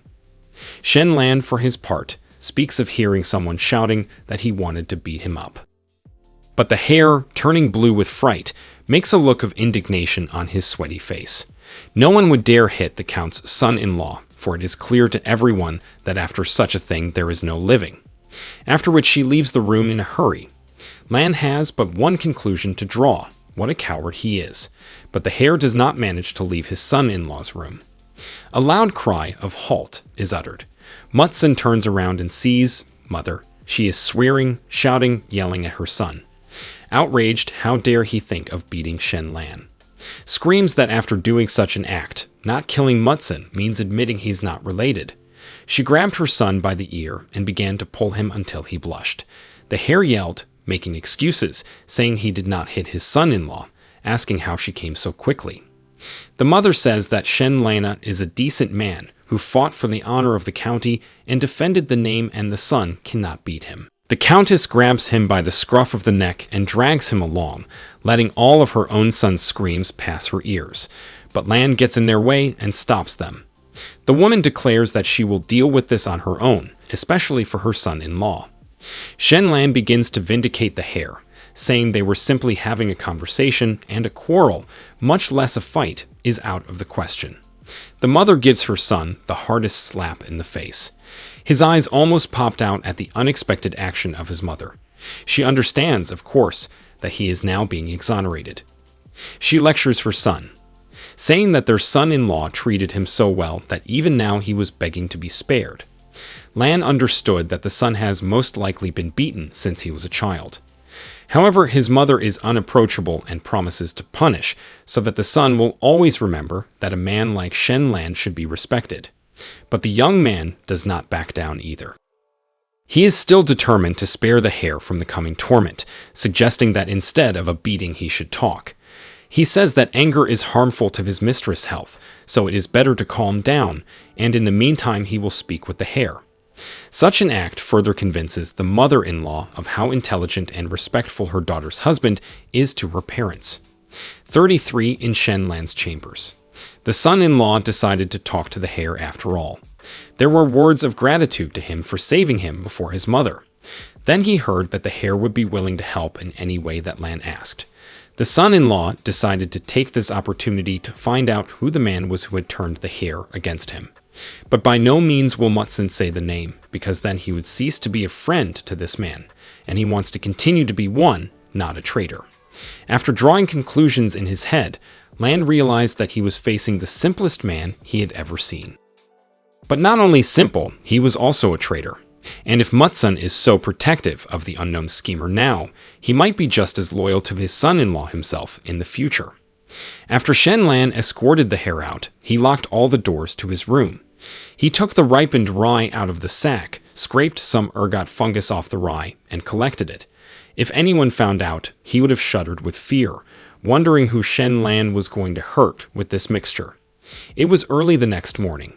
As Shen Lan was washing his face, it occurred to him that Xiao Bing was treating his son-in-law much better than before.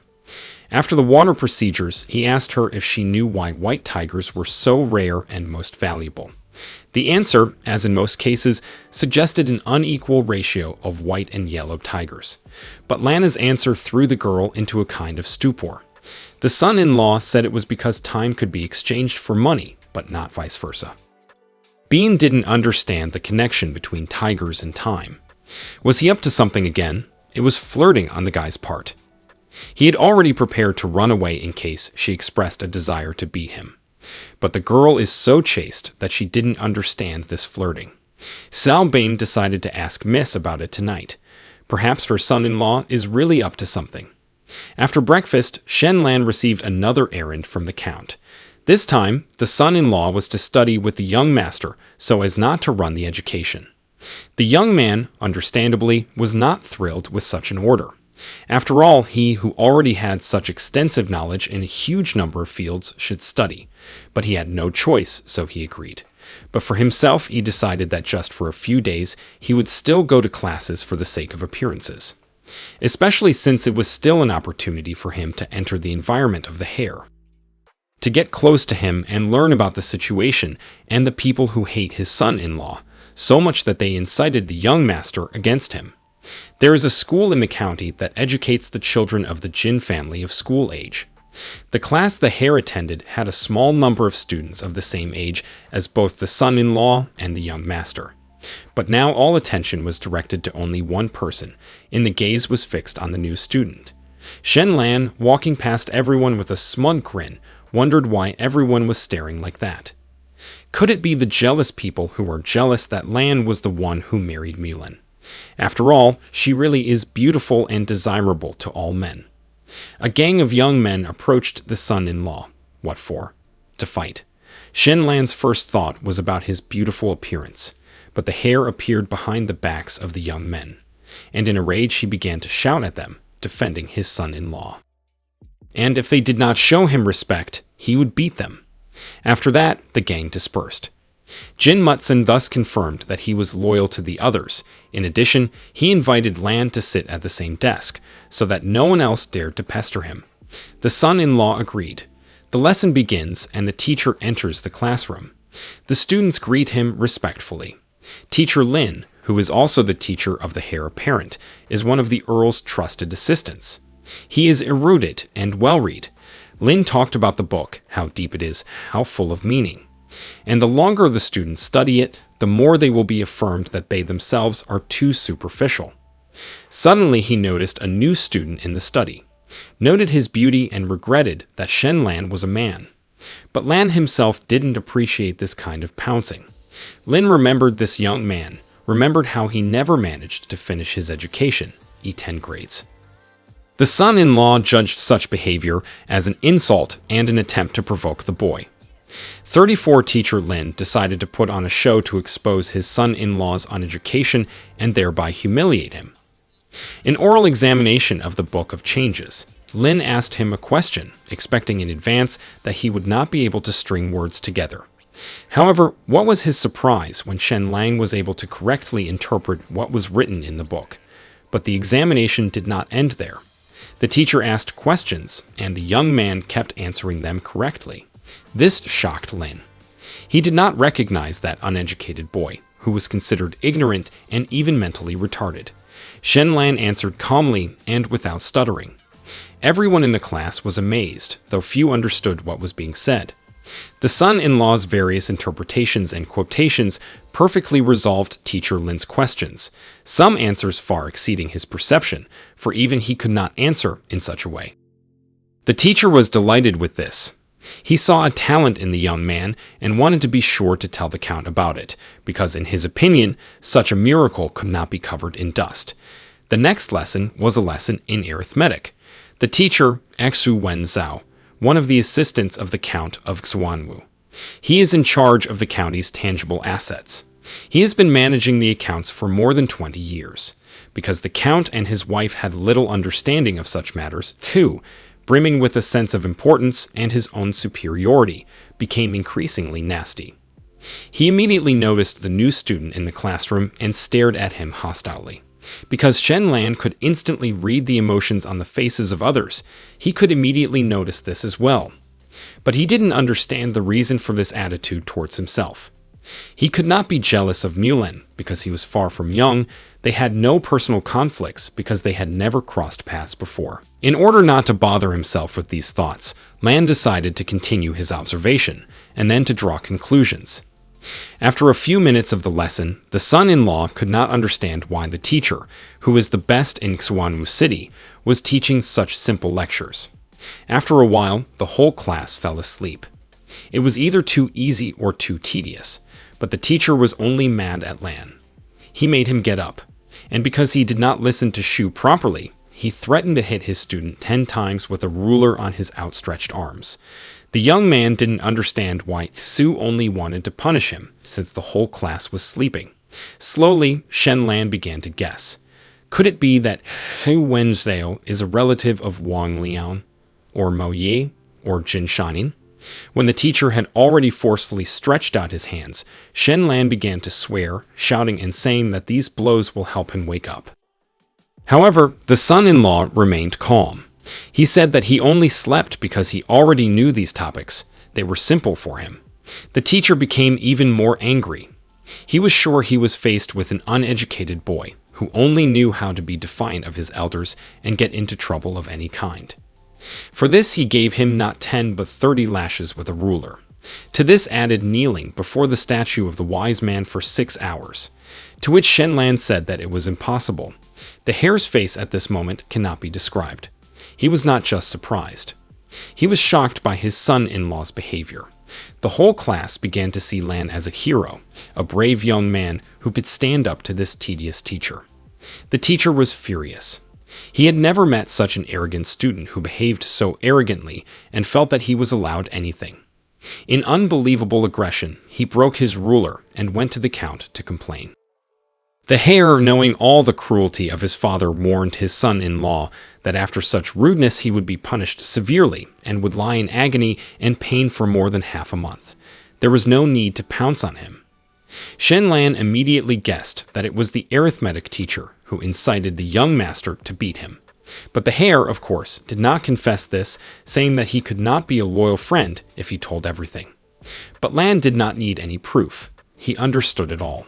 Still, he decided to find out what kind of relationship Fu had with Wang Lion, Mo Yi, and Jin Shaning. It turns out that the teacher is a great-uncle of Wang Liang, chief archivist of Xuanwu City, and sort of a distant relative of the Countess. The son-in-law immediately realized that if Wang Liang became the son-in-law of the Jin family, Shu could go even further and rise even higher in his position. But Lan stood in his way, for he was the one who became Mulan's husband. The teacher complained to the earl about his son-in-law, telling him how uneducated he was. Su complained that he could no longer teach him because of such promiscuity and ignorance.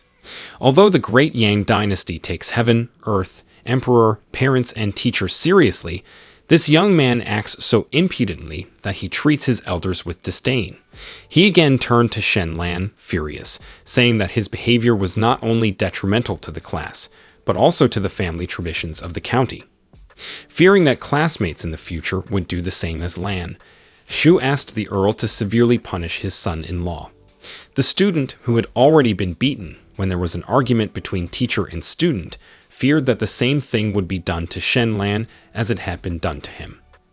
At the surprise of the heir, who was sure that his father would immediately beat his son-in-law, the Count first obliged Lan to give the reason why he was behaving so permissively. To which he received the answer that he deeply respected his teacher, but it would be even more disrespectful to him if the student, knowing the whole subject, pretended to listen carefully to his every word. Shu could not believe his ears. Was his arithmetic so simple for this young man? He immediately remembered Lan Yu saying that he had studied in Hanshui, but never made it to arithmetic class. And now he said it was too easy for him. Nonsense. Bragging. Ridiculous. And there's the exam again. Second teacher and second test. Shu decides to ask 10 questions of the student, but the kind that are almost impossible to solve in the 2 hours given to Xu. The teacher collects all his anger and decides to take it out on the student. A student who is so inappropriately behaved, and if he can answer at least 3 questions correctly, he will be forgiven. We already understand how difficult the questions will be, but if he doesn't answer, he will be flogged 30 times. 30 times! Tu was sure that Shen Lan would not answer, because he himself could count on the fingers of 2 hands the number of people in Xuanwu City who knew arithmetic. Not like this boy, who never made it to the subject in school. Chu could already see how he would whip his son-in-law. But despite such intimidation, Shen Lan was confident in himself and in his abilities. Therefore, he decided that it would be fair to put his conditions in case he solved all 10 problems. The teacher was furious. He was convinced that arithmetic was such a deep science that this boy was just bluffing. But still accepting his son-in-law's terms, he said that in that case, he would apologize to him publicly. Lan agreed and asked all those present to be witnesses to the agreement. Even the Count himself doubted his son-in-law's victory. And the teacher, knowing that Shen Lang had an excellent memory, did not doubt in the slightest that he would win in this fight, because arithmetic is a science that takes a very long time to learn, and to be exact, several years of complete immersion in it. Understanding the absurdity of the situation, the Count tried to stop this mess, but then teacher Lin came forward and said that he agreed to be a witness. The Count was surprised that even though Lin was over 70 years old, he was still quite lively on such matters. Shen Lan, smirking smugly, asked the arithmetic teacher to finally ask his questions. The Count was already full of anger and aggression. His son-in-law had already made enough noise, but still not enough for him. Su Wenzhou began to prepare questions in full determination not to let Shen Lan get off easy. As he prepared the questions, he anticipated his student screaming at the top of his throat in pain as he was beaten. He decided that he would ask him the most difficult questions that there were in the world so that his son-in-law would not be able to answer any of them. His whole mind was picturing how this self-righteous insolent had already been beaten for daring to defy his teacher. Even if the Count favored his son-in-law, it would not change anything, because the county could not do without a smart man like Xu Wenzhou. So thought the teacher. Half an hour later, the questions were ready. Shen Lan only had 2 hours to give the answers, at least 3 correct answers. But the young man was confident that he would solve everything. He was even surprised at the simplicity of this deal. How could a prominent magister be allowed to solve such easy arithmetic problems? It would be like killing a pig with a bull knife. So the exam time was 2 hours, and the time was up. The first question was as follows. The first person holds 1 grain of rice, the second person holds 2 grains of rice, and the third person holds 3 grains of rice, for a total of 100 people. The question is, how many grains of rice in total do these 100 people have? Naturally, for Shen Lan, this question turned out to be a breeze. After all, this question, he thought, was a math question for elementary school. Second question. The expected number was unknown, but dividing it by 3 left 2, by 5 left 3, by 7 left 2, and the number itself was no more than 100. The task seemed interesting, but still too simple. The third question. 3 people go together, and 70 is rare, 21 plum blossoms on 5 trees, 7 suns reunite at half moon, divide by 105 to find out. Shen Lan even managed to notice that this question sounds like a poem. Of course, to him, this task was as simple as all the previous ones. No matter how difficult the teacher thought the question was, the young man answered it with ease and a smile on his face. For him, it was as easy as pie. It was as if he was in junior high school. Very easy. Last question, the 10th. There are only 20 trees planted in an orchard, with exactly 4 trees in each row. What is the maximum number of rows planted in the orchard? Draw a diagram of the method of planting. If the rows are less than 16, the answer to this question is incorrect. This problem seemed a little interesting to Shen Lan. It is a worldwide mathematical puzzle, and the young man couldn't believe he'd come across it here. It turns out that an ordinary person is definitely not capable of getting 16 rows.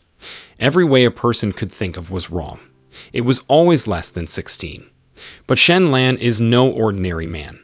He could use 21st century technology to answer this question. He decided to do more than just surprise his teacher. He decided to scare him to death.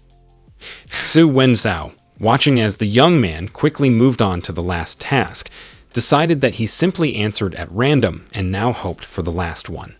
Gloating and already anticipating the taste of victory, he took a sip of his drink. After all, it had taken him, Xu Wenzhou, over 10 years to bring the number of rows to 16. Over 10 years. Of course, it was impossible to do this in 2 hours. Of this, the teacher was absolutely certain. Watching his son-in-law answer questions, the count thought he was doing it blind. And to avoid further conflict, the master asked the servant to call his mistress. He himself would not be able to help in any way during the flogging, but the mistress is a woman, and it would not be a problem for her. When Shen Lan stood up and declared that all the tasks had been completed, the count was surprised. No, he was not just surprised, he was shocked. Unspeakable thoughts raced through his mind. Why was this guy in such a hurry to pass his exam? What could happen now if his wife was late? And the classmates were already at the door, waiting in anticipation for my son-in-law to answer all the questions.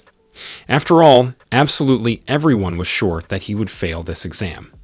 They were just as eager as Xu Wenzhou's teacher to see how the count's son-in-law himself would be flogged in front of everyone. But the hare tried to calm down the crowd of chattering classmates, because otherwise they might notice that they were eavesdropping and peeping on what was going on in class.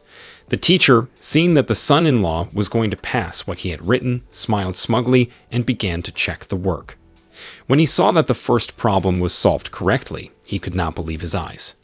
He could not understand how this ignorant bastard could do it. But what was his surprise when all up to the 9th question had been solved correctly? How is that possible?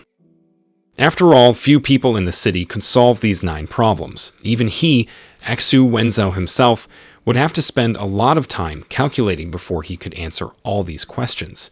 But it only took his son-in-law a few minutes to complete them all. Is he really more talented than the teacher in arithmetic? Moving on to the next and final question, the teacher was already just hoping that he could not do 16 rows. But after looking at his work, Xu jumped up from his seat in shock. He counted the rows over and over again, afraid he was just wrong. But 23 rows. That was how many rows he counted each time. He did not understand why his son-in-law had made this one so quickly. After all, it had taken him, the best arithmetician in town, more than 10 years to come up with 16. And his son-in-law did 23. That's impossible. Who is this young man or devil? But almost without thinking straight, Xu tears into tiny shreds and tramples the paper where all the answers were written on the floor. He starts screaming that everything is wrong, and his son-in-law is just a moron. But Shen Lan, anticipating this outcome as well, said that he had plenty of time, so he wrote another copy. Possessing a high intelligence, the son-in-law asked teacher Lin, who was also good at arithmetic, to help him find out how many questions he had answered correctly. Xu was about to tear out that copy as well. But the count intervened and obliged Mr. Xu to let teacher Lin take a look at this exam. Noting that Lin, had not studied arithmetic in a long time, he said it would be a great opportunity to practice. Xu was sure that Lin's teacher would deliberately go against him and understand the Kazaman. This was Shen Lan's guile, and Su understood that. Checking his work, Lin noted that the first 7 questions were indeed correct, and Shen Lan had talent. The 8th, 9th questions. The answers were also correct. Teacher Lin was shocked when he saw the answer to the last 10th question. He joyfully began to congratulate the Count that he had acquired such a genius of arithmetic as Shen Lan. Lin himself had never met anything like it. He reported that his son-in-law had answered all the questions correctly, and that this young man's arithmetic ability had far exceeded the limit of those 10 questions.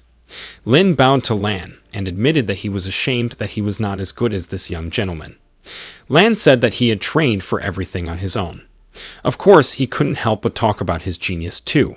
After all, math is a subject that is 99% genius and 1% sweat. However, watching this self-assured young man behave so selfishly, both his son-in-law and his classmates peeking in on what was going on somehow wanted to beat him up. No sooner had teacher Xu stealthily left the classroom than his son-in-law stopped him. Of course, Shen Lan remembered the deal. The terms were that if the student answered all 10 questions correctly, the teacher would apologize to him publicly, and the first part of the agreement was fulfilled. The second part was not yet fulfilled. Feelings of anger, of hatred awoke again in the teacher. Although you could say they didn't even go to sleep. But feelings of shame were added to them. But as you know, the best defense is an offense. Su wanted to shame Lan for asking his teacher to apologize to his student, but the Count interceded for his son-in-law. He reminded him that the most important thing for a teacher is to be an example to his students. The lady who appeared supported her husband, saying that if Yu Wenzhou himself was wrong, he should take responsibility for it. The son-in-law immediately realized that the mother-in-law, who is a distant relative of Hexu Wenzhou and is considered his patroness, spoke out in favor of the son-in-law than this. This is a public slap in the face for Hexu Wenzhou, stepping over himself with all the anger there was in this world and without a drop of remorse. The teacher still apologized to his student for wrongly accusing the latter. The classmates, who had previously been convinced of Shen Lan's defeat, now solemnly cheered for his victory and began to scold the teacher already, comparing him with the old dog. The son-in-law smiled victoriously and smugly again. But Hexu Wenzhou was now openly belligerent against this young man, promising in his head to himself that he would not rest until one of them was dead. He ran away from the classroom. Meanwhile, Lan's classmates and the heir's classmates were already openly cheering his victory, and saying that the Earl's son-in-law was strong. However, the Count himself did not share the joy of victory. He glared angrily at his son-in-law and ordered him to stretch out his arms. Shen Lan realized that even if he won, he would still get hit and did as he was ordered. The Count hit the young man hard. So hard that he almost had tears flowing from his eyes. The Count forbade him to get cocky and told him not to be too self-righteous. Late at night, a small courtyard in the countryside. Master Hexu Wenzhou, dressed in a gray cloak, most likely so that no one would recognize him, was carrying some kind of dark maroon small chest. He knocked on the door. A sullen man opened it. It became clear that Hu had brought his offering to Lord Zhang Jin for these 6 months. After looking around, the man censured the teacher, instructing him not to shout Lord Zhang's name from now on. He took the chest and inquired about the other things Lord Zhang needed. Taking out a neat roll from the inside pocket of his cloak, Shu assured that there was some information about the residents there. But he had not yet figured out how long the county's finances would last. However, he had almost figured it out. All that remained was to figure out where their secret vault was.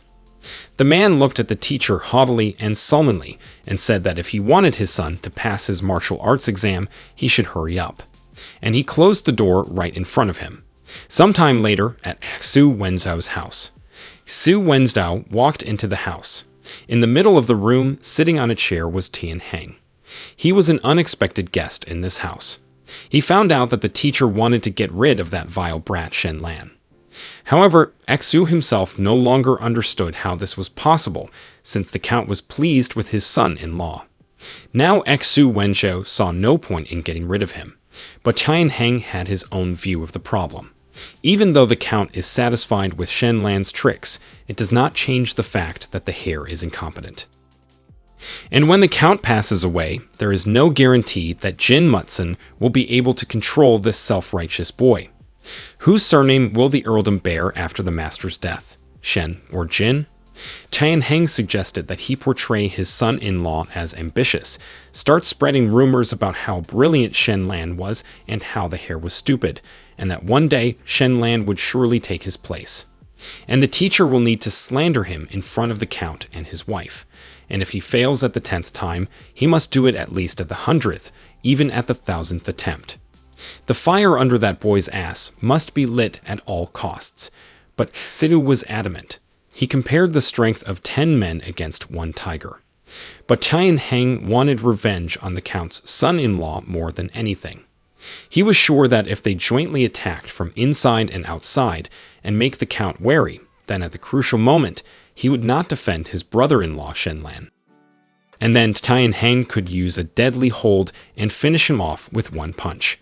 After such powerful and convincing facts and arguments, teacher Su Wenzhou agreed to cooperate. They were now on the same side. Su vowed that he would tear Shen Lan to pieces. Lan called for his mother-in-law and father-in-law. However, when he saw their heated bodies, he realized that he had distracted them from their important business. Of course, the Count could barely restrain himself from hitting his son-in-law. But Madame was interested. What had happened? And Lan's question was indeed an important one. Since Mr. Su got angry and left, and most likely he would be gone for a few days, and the Count's accounts needed to be kept, the son-in-law offered his help and asked permission to take care of it. After all, if the county's accounts were to be delayed for a few days, it might affect the value of the gold and silver bullion. But when Mr. Xu returns, the authority will go back to him. The Earl wanted to refuse his son-in-law, but his wife pinched him. After all, if Lan has good intentions, why not allow it? After that, she invited him into the room. This caused the Earl some bewilderment, but he remained silent. Lan explained the reasons for his proposal and request. It turned out that the son-in-law suspected Mr. Xu Wenzhou of embezzling the Count's money, and that is why he wants to take a good look at his accounts. The Count shouted that nonsense. After all, he knows about the conflict between the two. He had already fought back with the teacher. There was no need to go back to that. Enraged, he slapped his hand on the table. Without dropping his hands before his first failure, Lan went on to tell why he thought so. Xu Wenzhou's annual salary is only 200 gold coins, but his sons are dressed in gold and silver. In addition, he has real estate in the city of Xuanwu and even in the bridal of Nujiang. Taken together, this greatly exceeds the level of his salary. Defending his point, the Count conceded that there are no fish in too clear a water.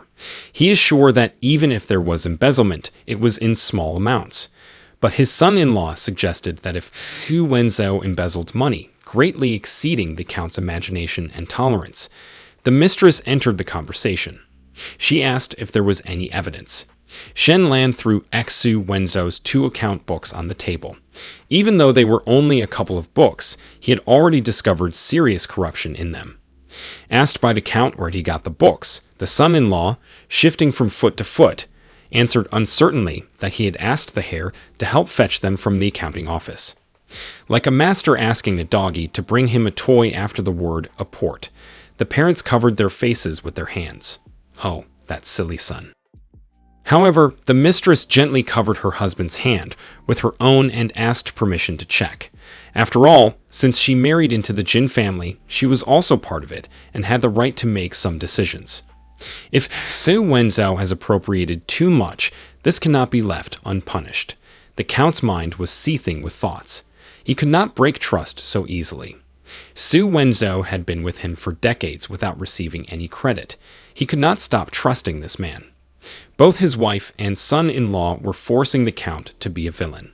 So he thought, but he allowed the inspection to take place. Subject to 3 conditions. The first was that Shen Lan had to be with Master Lin. 2. The results of the inspection must first be made available to the Count himself so that he could take action. 3. As soon as Hu Wenzhou returned, the son-in-law would have to stop immediately and not ruin his reputation. Shen Lan agreed. He realized that the Count was still too soft and too lenient and didn't want to be a villain. Well, Lan would have to be one. He left the room. The Count sighed, for Lan was indeed too vindictive. His mistress rose from her chair, walked up from the back to her husband, and put her arms around him to reassure him. She noted that their daughter was already small-minded. What would happen to the family if Lan was the same way? Her husband agreed, and they went back to the chambers together, continuing what their son-in-law had distracted them from.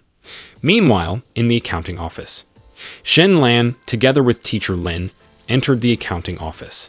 The son-in-law was greatly surprised to see huge pillars all the way to the top. They were piles of ledgers that had grown into skyscrapers. These were all the county's accounts for more than 20 years. Lin was calm because he expected this volume. He was sure it would take at least several months to go through them, and even more to count them, and his son-in-law only had one night. While Shen Lan gradually began to sort out the notes, Lin said that the guy who now opened the door for them was Hu Wenzhou's favorite disciple. When he sees that they came to check the accounts, even before dawn, he will pass the lime, and tomorrow morning, Hu Wenzhou will return. Hearing this, the son-in-law asked the teacher to help, but Lin was skeptical. He said that 3 years ago, he had sent a student to secretly infiltrate the accounting department, and he soon died of sudden illness. He said the water in that place was deep. There was no coincidence in that. But the son-in-law was indifferent to the story because he was confident in his powers and also knew clearly that no one would dare kill him. But the only problem was that they only had one night to go over it all. For everyone else, finding a gap in the accounts in such a short time might be unusually difficult, but not for Shen Lan. He asked teacher Lin to pick out the key books and give them to him. That way he would do the calculations as quickly as possible. The teacher, of course, agreed to help him once. Indeed, when Shen Lan and teacher Lin went into the accounting office, there were 2 men whispering outside. The first thing Hu Wenzhou's informants decided was that as soon as the Count's residence opened its doors in the morning, they would spread the word that Shen Lan was checking the accounts. They really didn't dare to burn the accounting office with their son-in-law, but they dared to approach Hu Wenzhou. Once he goes to the Count to ask for leniency, Shen Lan will not be able to continue the investigation. It is a pity that these people did not realize that Shen Lan is very clever. He has had enough of this night. These accounts, which required several people to work together for half a month to calculate, quickly divided into categories in Shen Lan's mind and were summarized even faster. He scanned these books, memorizing all the information in them verbatim. When he saw how much Hu Wenzhou had appropriated, he was shocked. Hu Wenzhou's house. A servant runs into the house screaming. Hu Wenzhou asks him what happened. The servant, covered in sweat, tells him what happened. Su, furious at his son-in-law's behavior, runs out of the house in a flash. How dare he? How dare he check my accounts? Chu was determined to make not only leave without bread, but also to pay for it. Falling to his knees before the Count, the teacher asks why he no longer believes him. He asks the incomprehensible master why his son-in-law Shen Lan checks the accounts night after night and checks him, an old man who has served him with all his heart and soul for over 20 years. After all, Hu Wenzhou is only a humble servant and cannot compete with son-in-law Shen. Hu Wenzhou said all this with tears in his eyes. With the words "I wish I had died today," he tries to run out of the residence. However, he is prevented from doing so by one of the guards. He forcibly pulls the teacher back into place. Su is already sobbing. He tries to convey to the Earl that he entered the county at the age of 10+, that he grew up in front of his old master, and that there is no one in the entire county as devoted as he is. A whole hysteria ensues at the residence about this. The old man does his best to have the Earl immediately order Shen Lan to stop. Febzu shouts that if the master does not believe him, he can tear out his heart and show it whether it is red or white. The Count calmly and judiciously says that he knows about the loyalty of Hu Wenzhou goes up into Xuanwu County and orders the servant to tell Shen Lan to stop checking and come to him. Xu Wenzhao, who was only pretending and masterfully played out a real scene of hysteria, was confident that the Count trusts his loyal servant more than his own son-in-law. The teacher knows that the Count is clever, but soft-hearted and very attentive to the good name of his subordinates. While the Count and the teacher waited for his son-in-law, Xu approached his master and said that there is one more thing, but he does not know whether to tell it or not. After permission, Xu Wenzhou began to slander his son-in-law. He said that lately there have been rumors in Xuanwu City that Shen Lan pretended to be a pig in order to eat a tiger, that he was obviously very smart, but deliberately pretended to be stupid and untalented in order to confuse himself with Lady Mulan. Xu fears that her son-in-law has some sort of evil intent. After putting all the facts together in his head, the Count, he didn't believe it. Shen Lan has many faults, but he has no malice. The Count admits that he, Jin Zuo, is good-hearted, condescending, and gullible, but he is not blind. Yes, indeed, there is something wrong here, but not with his son-in-law, but with Xu Wenzhou. He, in turn, began to talk about the fact that when the heir will manage the county, whether he can keep Shen Lan under control, it could also happen that the county in Xuanwu further change his master. At this moment, Shen Lan came up. At him immediately began to shout teacher, pretending as if he did not understand why he hurt his son-in-law, if he really has some ulterior motives. But Shen Lan, smiling smugly again, remained calm. He admitted aloud that he thought the teacher was greedy, but he hadn't even imagined that the latter would be so unclean. Of course, Xu Wenzhou was sure that his son-in-law was bluffing, because nothing could be found in one night. No trace of it. The young man screamed in rage that he, Xu Wenzhou, the lowly chief accountant of the county, had embezzled almost 30,000 gold coins in 20 years. The Count and his wife trusted him so much, where was his conscience to go? For the record, 30,000 gold coins is enough to sustain the entire county for a year. The Earl's family loves the people like their children and never raises taxes. Every year they live frugally to save that amount, and the average family in this world cannot accumulate even 2 gold coins in a year of hard work. All this, of course, everyone present knew. The Count, shocked by what was happening, could not believe it. He knew that Xu Wenzhou was a thief, but he did not assume that on such a scale. Seeing that the Count believed his son-in-law's words, the old man knelt before him, trying to justify himself. In these attempts, he slandered his son-in-law again and again, but Shen Lan was fully convinced and cited facts. The cost of maintaining the troops went up and up, but the number of soldiers in the Count's household did not increase. Where do horses, armor, and weapons go every year? If they are melted down, why is there no increase in the production of iron, but instead it decreases? Salt production in the county has also declined, while bag and basket bamboo production has greatly increased. Because of what? No matter how much Xu Wenzhou justified himself, he could not say anything concrete in his excuse. And the old man had no choice but to go for broke. He was sure that his son-in-law had no evidence. After all, he had only spent one night in the accounting office. One night. In that time, it was impossible to find anything. But a book fell on the table, and Xu Wenzhou had another drop of sweat on his face. This book is a report on the work done by his son-in-law during the night. With a little guidance from Shen Lan, the Count was able to read the report on his own, and from what he saw, he was more than stunned. He bulged his eyes and turned all white, becoming more like a dead man than a living one. The Count completely didn't expect that Shen Lan could make the data so detailed. Leafing through it, the man was more and more surprised, because different kinds of incomes were so clear that even such a layman as the Count could understand them. As for the flaws in the accounts of Xu Wenzhou, he was able to cope here too.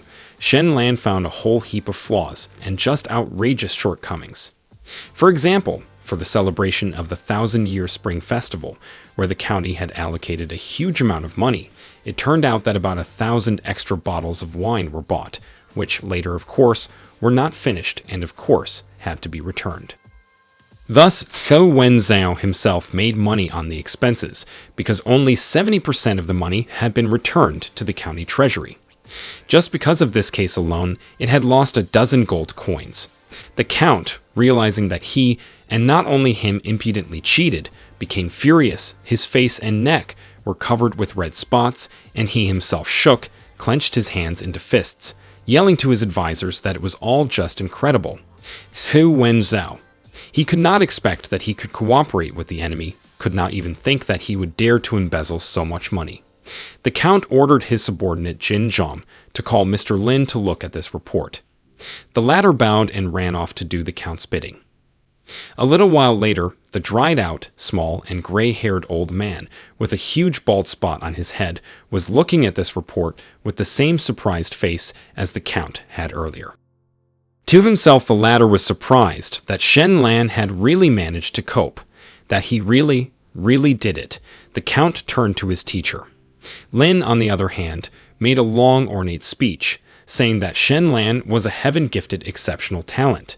Teacher Lin raved that until this very moment, he had never seen or heard of the kind of record-keeping that Shen Lan had used in these papers. This report was unbelievable. The master congratulated his master on such a find as Shen Lan bowed to the Count.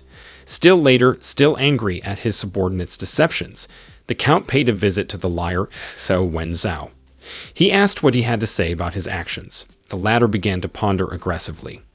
Under no circumstances could he admit his guilt, otherwise everything would come to an end.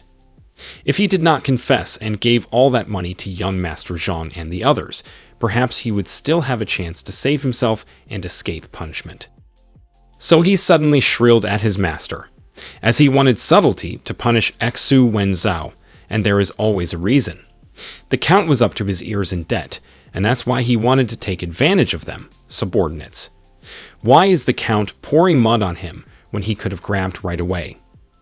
He turned to the people around, shouting to everyone to come and see how son-in-law Shen is trying to get rid of dissenters, saying he wants to take on them, the elders of the county. Zhou Wenzhou would not accept his writing as a crime, even if he died. The Count was already shaking with anger and couldn't even find the words to characterize this subordinate of his. Suddenly, an unpleasant sound was heard. The chair was dragged across the polished parquet without even being lifted.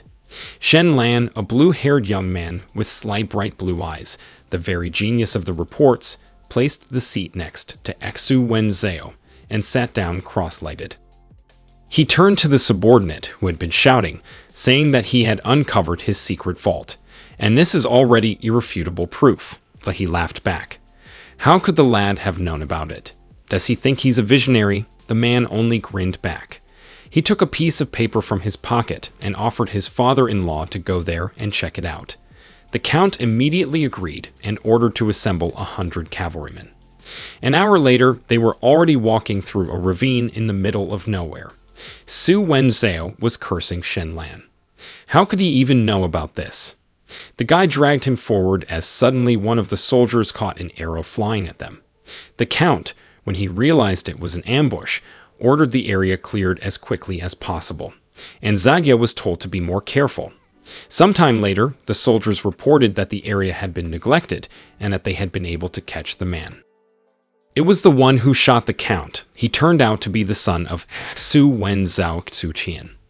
The young man said as if he was having fun here at an abandoned post, and while the guards questioned Xuqian.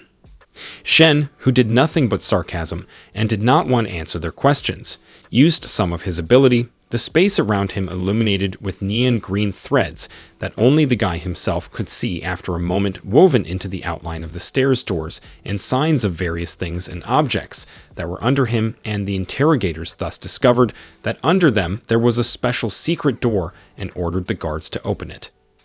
A quarter of an hour later, the cavalry guards still managed to dig out the old iron door, which had already become quite rusty, with white paint peeling around the edges, but it turned out that it was locked, and it was impossible to open it, because, as it turned out, the lock was so strong that even the best swords of Count's soldiers broke when they tried to open it. Soon the reason for such strange properties of the lock was found out.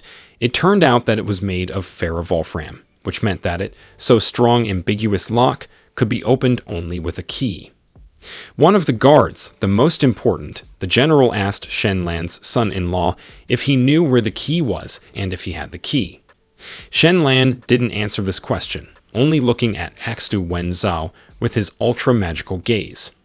The little inconspicuous key appeared to be hiding in his hair. Who would have thought that the shouting and unlocking advisor would be able to hide the key right there?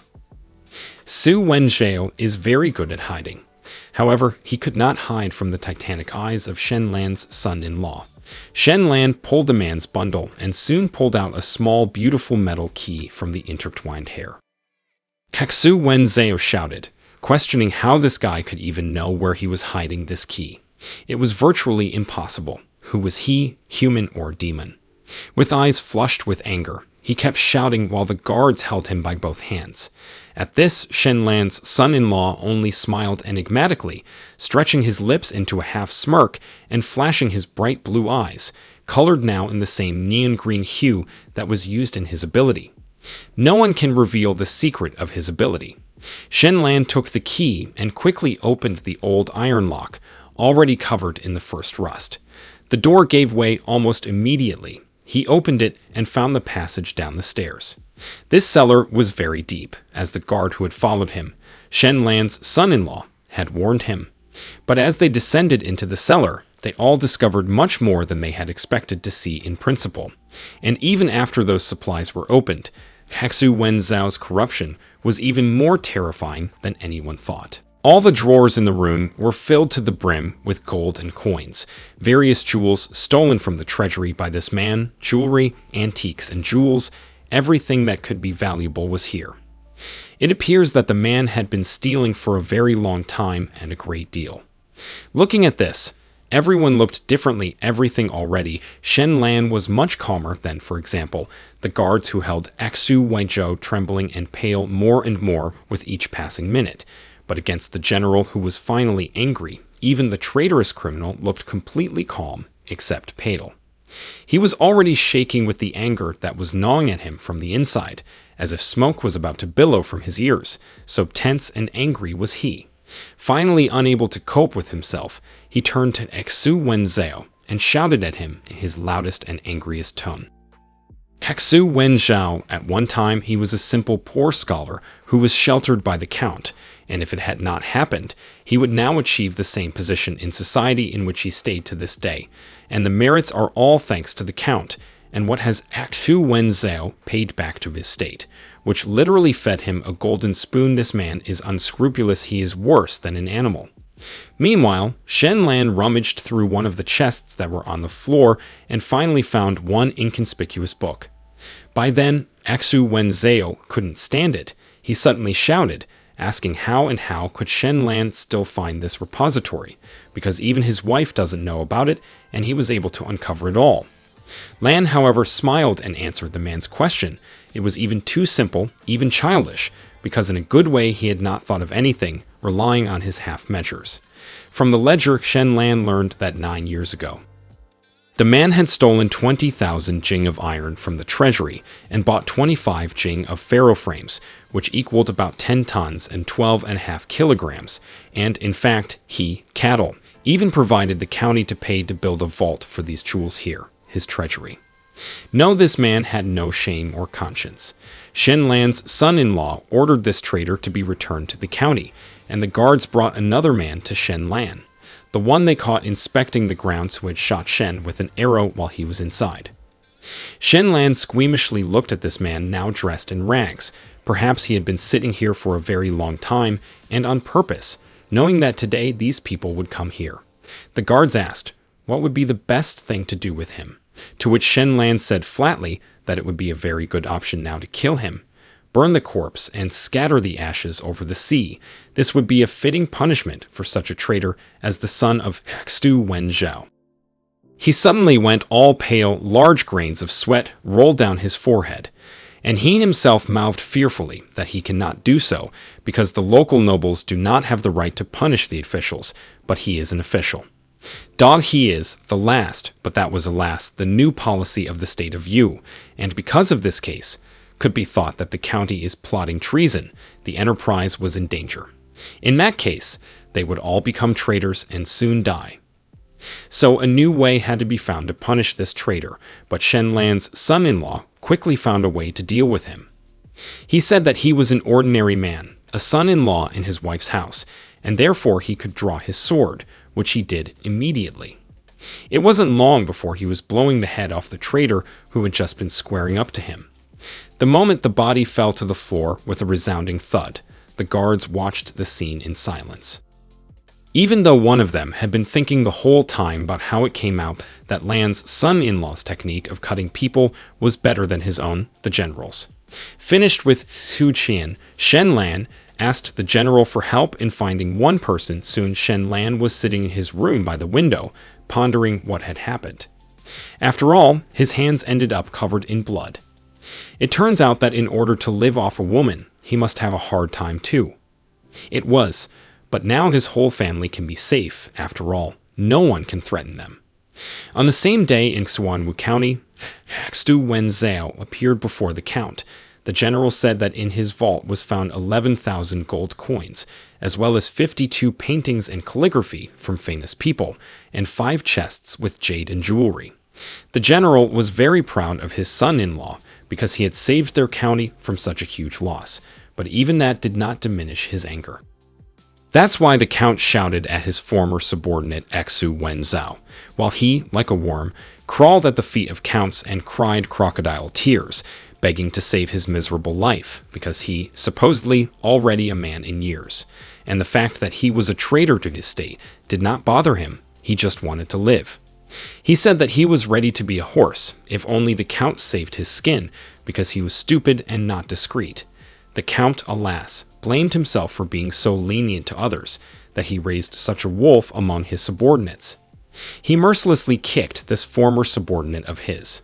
He had never before imagined that the human heart could be so treacherous. He ordered not to arrange for his performances. He knew what the whole Xu Wenzhao was capable of. Shen Lan ruthlessly said that this man is a true traitor, and therefore must be killed immediately. From the world order of the best son-in-law in history, in the feudal era, educated people took imperial examinations to obtain titles and official positions. In that epoch, the country was ruled by civil officials, and people of merit and glory had a lucky ticket to the ruling class and became members of it. They had many privileges in various places and procedures, such as not kneeling before judicial officers, not being arbitrarily taken into custody, and being exempted from paying taxes. The mentor of the count approached Shen Lan. He told him that Xu Wenzhao was not a servant of the county, but only a hired worker, and moreover, a man of high position, and this already meant that their county simply had no right to kill him. After all, according to the new rules of the state of Yu, they should have only sent Xu Wenzhao to the residence of the county governor to take any action. Shen Lan strongly disagreed with this, for it was all nonsense.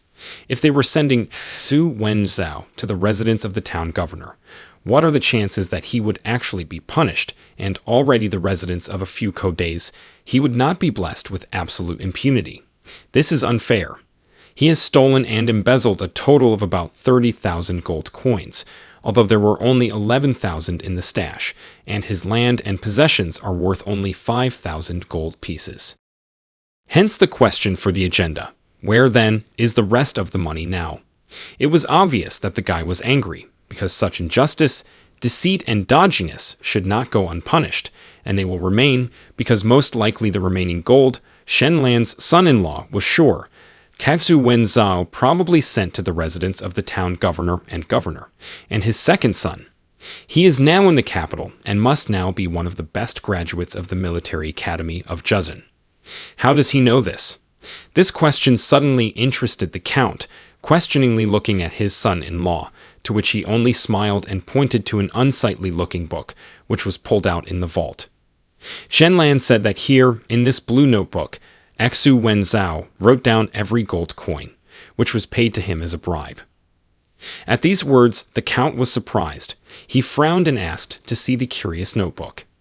And so, a little book with yellowed, in some places torn pages lay in the count's hands. He thumbed through it about halfway, examining every page, despite the fact that the ledger has no names, and instead of them, number 1, number 2, and number 3, any fool would guess to whom they belong. The man turned white again, drew his eyebrows to the bridge of his nose, and shook his whole body. The rage that had just ended and subsided in him was suddenly playing on his nerves with renewed vigor. That was ridiculous. Had Count ever allowed himself to offend Hu Wenzhou, even once or in any way in all the years of service of this scoundrel, who was now even ashamed to be called a human? How dare he do such a thing? Su Wenzhou only laughed hysterically, as if in a fit. He suddenly recalled the incident that happened 3 years ago with the Count, Xu Wenzhou Xu, and his son asked to serve as centurion in the army, but the latter simply refused him. To this bold but far-fetched announcement, the Count said he gave him a chance. But he had simply failed every exam he could think of, both the martial arts and the written exam. How could he hire such an employee? He had much better candidates. Su Wenzhou was angry. He had faithfully served the county for over 20 years, and this is what the Count decided to repay him for it. Deprived of his son's future, wasn't that insensitive and inhumane, dishonest after all? And besides, the new course was in full swing, and the county of Xuanwu in it was like a sinking ship in the middle of the ocean. Why should he go down with them if he could try his luck elsewhere? At these words, the Count was furious. That is, Xu Wenzhou was ready to betray, just not to lose his honor and lukewarm place, to compromise human principles. Betray the Jin family. A man who has achieved great achievements, do not bother with trifles. That was the answer. At this point, the Count couldn't take it anymore. He yelled that he would kill the bastard and renewed his sword. His tutor tried to stop him, for if he killed him, they would have a terrible advantage. The men outside would be sure to take advantage of the situation and by any means necessary. He reminded Count Donghai, who had died at the hands of Zhang Chong. Reminded him of the new laws of the southeast state. Here deserves to die, but they can't kill him here. Su Wenzhou laughed, demanding to send him to the residence of the town governor, to which the Count became angry and shoved the mentor away, rushing with his sword at Xu Wenzhou, and he was jerked across by Shen Lan, who stopped him. He suddenly asked if Xu Wenzhou was afraid of the laws of the Xu family. Suddenly, at this very moment, several people appeared on the doorstep. Among them was the old head of the Xu family. He asked for forgiveness from Count Jin. How could they even beget such a brat and wolf like Xu Wenzhou? The elder ordered that he be taken back to Xu's ancestral temple and beaten to death. Su Wenzhou was furious. They had no right after all. Treasury theft was not on the list of reasons to kill. But Shen Lan clarified this point, saying with a sweet smile on his lips that they would kill him not for embezzlement, but for seducing his aunt. The aunt in this case is the woman of his father's younger brother. The aunt, Wenzhou's mistress, is only 30-something and has not yet lost the charm of her youth and adultery. Su Wenzhou turned all white. How does he know that? It's just a little investigation. That was the answer. Shen Lan told Xuan to go on. Su Wenzhou was still trying to shout, even revealing the great secret that Tian Heng wanted to harm Shen Lan, to which the latter only grinned, as if he needed to be reminded of that. A few hours later, Xu Wenzhou, who was brought to Xu's ancestral temple, was stripped naked and beaten to death in front of several hundred people. Shen Lan and even heard afterwards that Xu Wenzhou had been beaten the crap out of him. A little later, when Shen Lan and the Count were sitting together, the latter suggested that he ask for what he really wanted. The latter jumped up and demanded that the son-in-law subdue his daughter and make Mulan spend her wedding night with her husband. But apparently, it turned out to be only a joke, because he immediately changed his shoes and said that he had nothing to ask. But his father-in-law insisted, so Shen Lan wanted to go to his parents. All he needed was for the Count to lift his house arrest. But it was impossible to fool him, because this trickster is sure to do things outside the walls of the house, and therefore decided to bypass his move. And having said that Shen Yu had better be at home, he promised his father 300 mu of land. But Shen Lan does not need it. He needs freedom. However, the decision was not discussed, and the Count decided to leave as soon as possible out of sight, leaving Shen Lan alone in the hall. Meanwhile, in the house where there was Jin Mulan, her maid admired how to give in one night was able to disarm and punish Fu Wenzhao, when Mulan was not so enthusiastic about it, telling her not to bring up this subject in the house again. Then she spoke of the white tigers, about their value and about time and money, but after the phrase that came out of the girl's mouth, Mulan perked up. She said her son-in-law told her that the reason why white tigers are rare is that time can be exchanged for money, and it is difficult to buy time with money. Then Mulan got up from the bathroom and told her to bring her things. She was going to punish evil and punish good, because men, in her opinion, needed to be controlled, because as soon as she stopped watching him, he could already do things. A short time later, her husband entered the courtyard where Zisa Mala was. She excitedly exclaimed that she was just waiting for him. And he thought, what a lovely voice this girl has after all. Unbelievable. It's crazy. It must be some kind of conspiracy. But he just jumped up to her for a moment, taking her by the arms, and said with a quick phrase that she had had a hard time these past couple of days and Shen Lian, as her husband was very worried about her, which meant his wife should rest properly. But he had some more books to finish, and he would probably take his leave. And indeed, he would have run away as soon as possible, if she had not suddenly mentioned an interesting game that she had, and which the girl would very much like to play with him. And Shen Lan had to stay. He looked at her and thought about how beautifully shaped his wife was, especially her rounded hips and this flexibility. He did not seem to be able to cope with himself in the future. It was too late to strengthen his body now, wasn't it? As for the game, though, he had to ask again. Was it some kind of binding or melted wax? He seemed to have a fantasy run amok.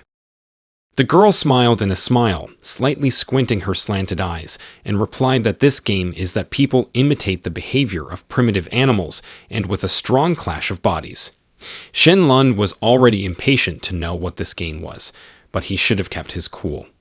For some reason, though he was looking forward to it, his intuition told him that it would not end well and that he should not stay here. So he muttered something vaguely that it was not worth it and that dinner would be soon. But still, since his wife had so kindly invited her husband, would he dare refuse her such a thing? And after 3 minutes, he really regretted going to such a thing as agreeing to her game at all. It was painful and unpleasant, and it felt as if he was going to break. The twine was a nightmare. And after all, she was talking about them having a game of body collision, like primitive animals, so what did they do? But it was all right. Her game was called 6 Species of Wild Birds, and it mimicked primitive animals. What didn't Shen Lan like? She said her husband had a weak body, and she was just free, so she would help him practice once. And afterwards, she let him rest for a while. She said he did not need to be so polite, they were a married couple. And then she noted that they were already familiar with the movements, so they could repeat them 10 more times. Inwardly, he was indignant and frightened, but he couldn't do anything about it. Obviously, his girlfriend Mulan decided to ruin him. Does she have the cruelty to watch such a beautiful man like him being literally killed, destroyed by such exercises? Shen Lan bowed to her and said he was wrong, but Mulan pretended not to understand what he was talking about at all. They say she just helped him to train his body. But no matter what happened, it was always his fault. The wife is always right and always fair, always majestic. If there is any disagreement, refer to the previous line. And what? Does he really not know what is wrong? In any case, he was really wrong. Sitting on his knees in front of her, he told her with the look of a guilt-ridden puppy. Mulan was adamant. She asked how he knew her secret, and how dare he use it to flirt with Xiaobing. But these words caused him to be surprised and even stupefied. Does he know any secret? After all, she told him Xiaobing herself, so what's angry about him flirting with her? And then she realized the crook didn't know any of her secrets at all. It was all said unintentionally and just like that, when he was hitting on Xiaobing. Her cheeks lit up with a scarlet blush. It was embarrassing. He suddenly gave out that she could not worry, and that he would never discredit her for it. Got carried away. And for that, got carried away and carried away, he got 20 more repetitions of her exercises. At night, when she went into his room, Mulan found him already asleep. It suddenly occurred to her that he had let him play dirty tonight, and also that he was sleeping strangely, curling up with his whole body, like a little baby. Does he sleep like that because he never felt safe as a child? Mulan shook her head and suddenly leaned over and kissed Shenlan on the cheek, thinking she was asleep, and then she left. And Shenlan suddenly jumped up and smiled evilly. He didn't think he could use the sleeping pose as a way to get even. Isn't she now blaming herself for torturing him so much with today's training? Speaking of acting, who could ever be better at it than him, Shenlana? Next, he is left with the priority of figuring out how to get out of the house and deal with Tianheng. But before that, Shenlan decided to make sure that his next move was accurate. Putting on his gloves, he pulled out a small silver vial from somewhere. It was a super strong hallucinogenic drug. Although the degree of purity was not of the highest order, the result promised to be more than satisfactory. At least because there was enough of it. And this one had cost him several hundred kilos of rye, which he had personally grinded overnight. There was one last important point to be made. It was worth sneaking into Mulan's courtyard. Meanwhile, in the secret room in the city of Xuanwu, the two were talking about Hexu Wenzhou is dead, killed by that concubine. Their plan must be carried out, and immediately, because Shenlan is too cruel and cunning. If they are too late, everything will change.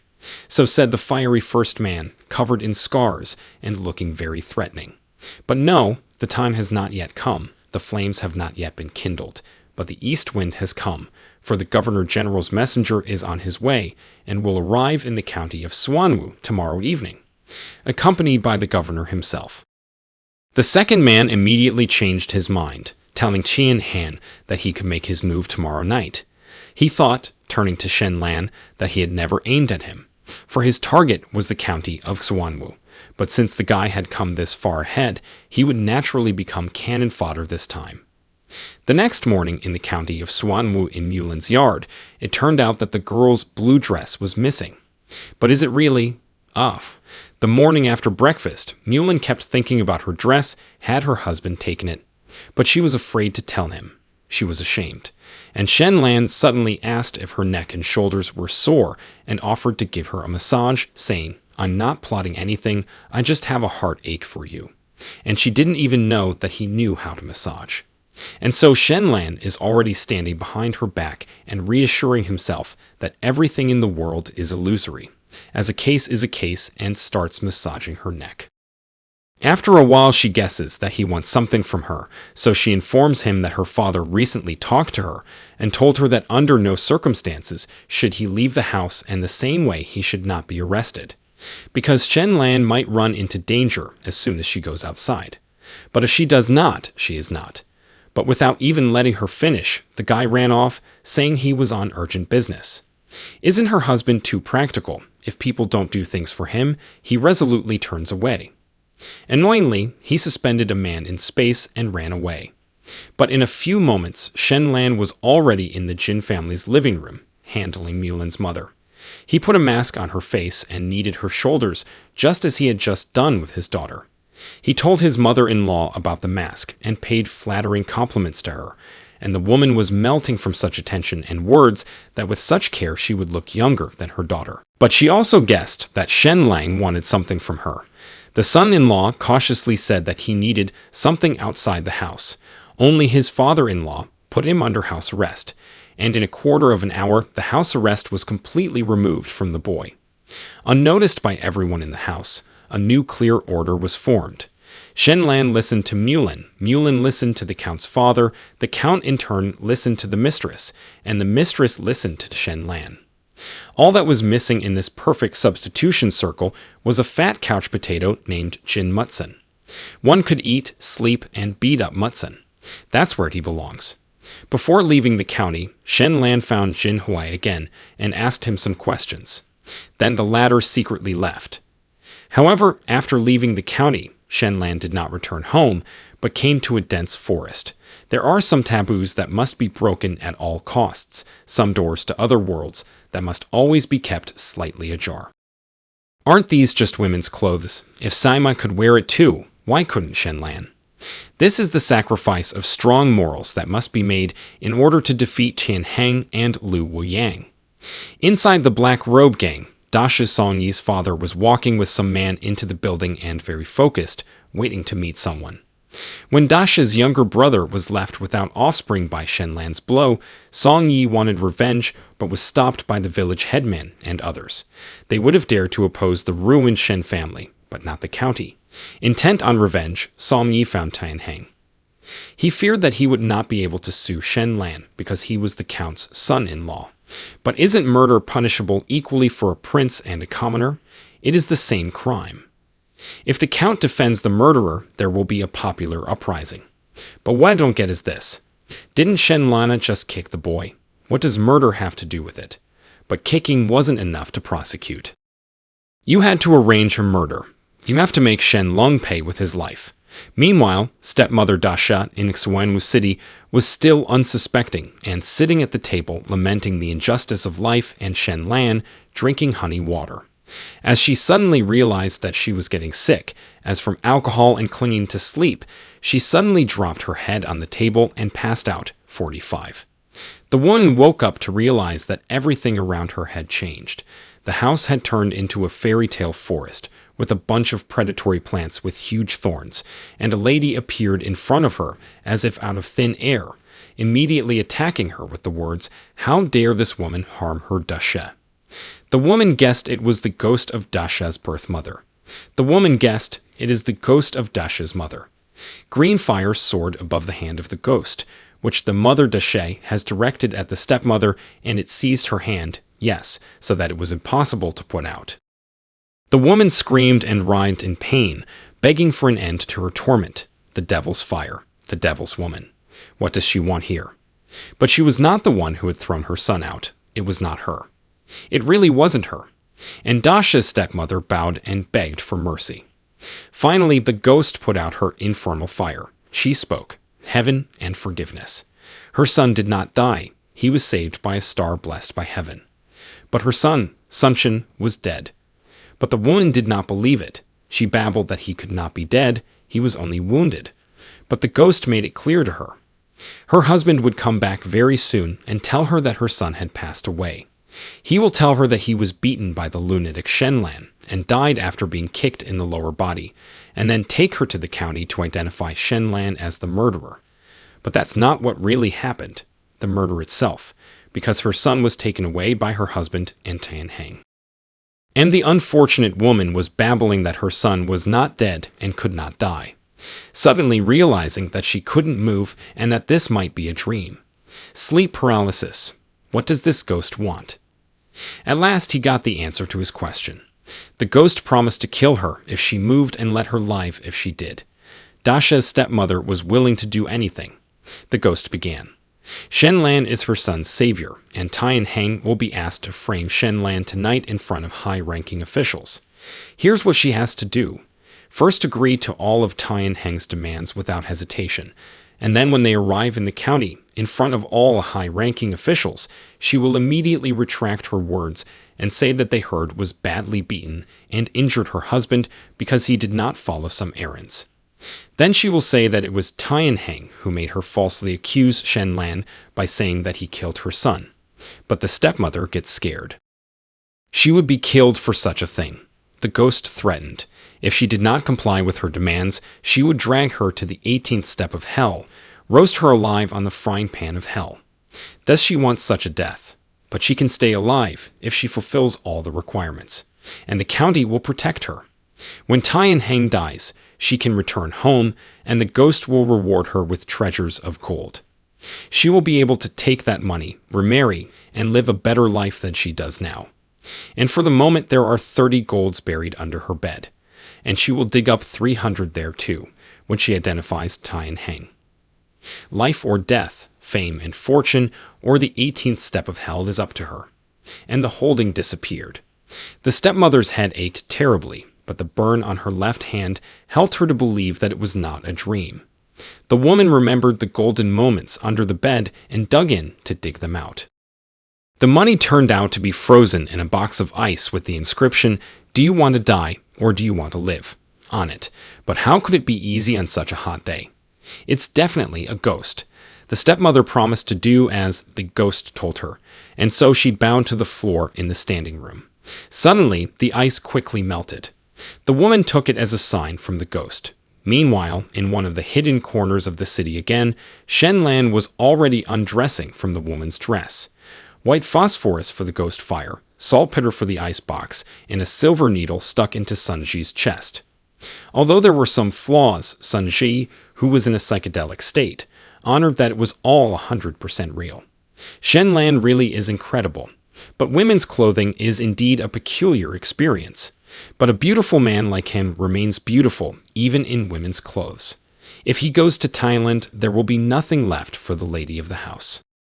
Maybe if he has nothing better to do, he'll wear... No.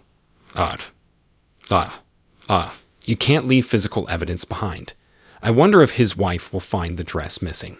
And how will she explain it to him if she finds out? He can't say he didn't hold back his feelings for her and stole her dress, did something untoward, and then burned it to get rid of the evidence. No, my wife has so many dresses, she's not likely to notice anything.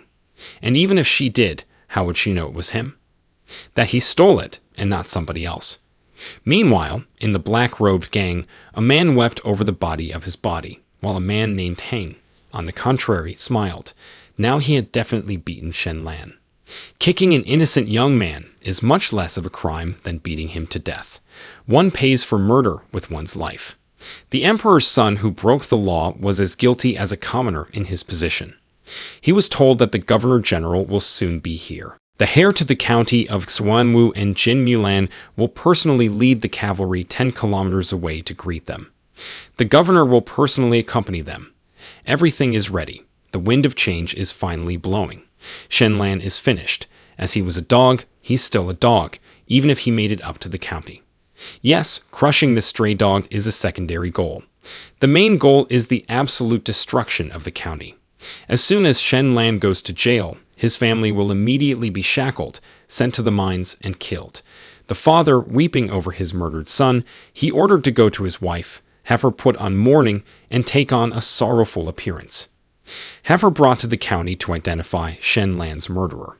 She is the only witness. The man obediently rose, stood crying before Hang, bowed, took his child's corpse, and went to carry out his superior's orders. Sungji's room greeted the man with his dead son in his arms with silence and semi-darkness. He came to one knee before his wife and told the sad news of mourning in their family. Their child's wound was incompatible with life, and he was soon to die. Had the ghost sister really not lied to her? She didn't. She didn't lie about anything. Sun Yai is a high-born lowlife. He really could have given Tan Hang to kill her son. She had refused to believe it for so long. And the man, choking back tears, kept talking. Shenlan did it, that animal, he killed their son. The man suddenly offered to pull himself together and avenge the death of their child. For their son, the woman also understood the tears. Her face became very fearful, and she hissed through her teeth that she would do anything to avenge her son. Let the murderer pay for his deed with his life. Her husband wanted to tell her to put on her mourning robes, but there was no need. He told her to go now with him. The governor's ambassadors and the governor's general would definitely support them. After Qian Hang and Sunji testified, he gathered all the members of the black-robed gang and carried Sun Chun's dead body to the county. They must give up Shenlan. The murderer will pay for it with his life. These words were chanted by the people walking down the street with the coffin in their hands. Tan Hang chose this moment to bring his men to the county and make a commotion, because Count Xuanwu was to host 2 very influential people today. One of them was the envoy of the residence of the Governor-General of Tianan Province, Zhu Rong's Assistant Governor-General, Yan Wuji. The other was Zhang Chong, Governor of Nujing County, Tianan Province.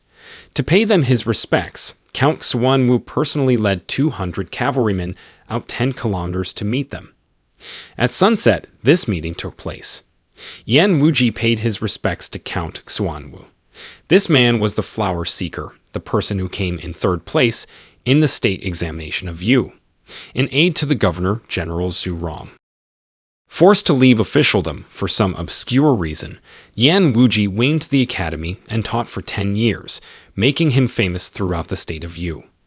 He was later appreciated by Governor Zhu Rong, who visited him 3 times, only to make him his assistant. The second to pay his respects was Zhang Chong. Zhang Chong was the father of Zhang Jin, the governor of Nujing County, Tangnan Province. This man was skilled in both civilian and military affairs. He had served as town governor for 5 terms, had a long record of service, and was known for his outstanding list of political achievements. 3 years ago, when he took over as town governor of Wangya in Dongxing County, he played an important role in implementing new policies in the state of Yu. During those years, Dongxing County took over and carefully and comprehensively administered the entire Dongxing County. The city of Wangya, where the county was located, was known as the place of death of officialdom. The new politics could not advance an inch in Wangya City. It only took Zhang Chong 5 years to bring Dongxing County to a standstill. The proud, brutal Count Dongxing took the attack on the Count's palace, but Zhang Chong defeated the enemy even with a small force. From then on, Dongxing County and Rodhai lost their influence, and Zhang Chong was transferred back. For 3 years, he stayed in the shadows and waited for his time. Now he was sent to Nujing County to act as governor to promote new policies aimed at the local despot of Nujing County, Xuanwu County. In the banquet hall of Xuanwu County, a variety of high-ranking officials gathered. They chatted and talked among themselves. But he, the ordinary son-in-law of Shen Lan, who was adopted into his wife's house, was not yet time to go on stage. And so he decided to just come on to his wife, the most attractive girl he could ever have. One of the newcomers, Yan Wuji, the governor's aide, drew the earl's understanding by tapping his sticks on the table. He suddenly said that it had been 20 years, glaring expressively at the earl. The governor-general had sent him here to ask what he was going to do about the conflict on Jinshan Island, and to find out if the governor-general's palace could act as a peace mediator. Shen Lan was surprised. It turns out Yan Wuji showed up here to talk about the conflict on the island, Jinshan, and he had already heard about it from Mulan a couple of days ago. Initially, the conflict over the Jinshan break was born more than 100 years ago, when both the northern count of Jinhai and the count of Xuanwu both felt that the island belonged to them. If it had been an ordinary fiery island, everything would have been fine, but here it was a question of resources. Jinshan has deposits of high-quality iron ore and other related materials. If Xuanwu County got this island, its annual income would increase by about 30%. The two families fought for this island table so many times that they completely blew their brains out. As a result, the previous sovereign issued a decree that once every 20 years, the two countries must compete in politics and in the military art of dueling, with the winner taking possession of the island for the next 20 years. It is a pity that the county of Xuanwu lost 20 years ago, for it had lost a great source of funds and suffered greatly. The governor-general himself suggested that the island be divided into 2 parts, the north and the south, and the north to the county of Jingshan, and the main fossils were in the north, and the south was just barren soil and sandy beaches. How can you all tolerate such an annoying conciliator? Yan Wuji thought to himself that he was just passing on the words of the governor-general, although he himself was not against the counties fighting among themselves for as long as possible. Let them even tear each other's throats out. So much the better. Suddenly, indignant cries were heard from behind the door. Someone was chanting a call to give Shen Lan's men back. They shouted that the murderer must pay with his life. Finally, the fun part began.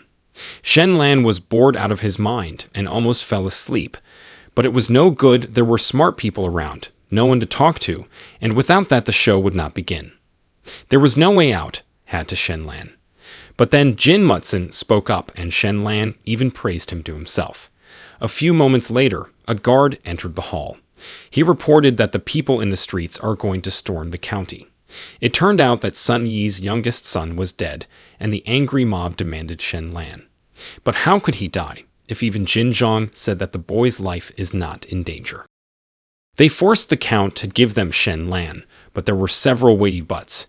He couldn't do it. The count ordered the parents to be let in with the coffin.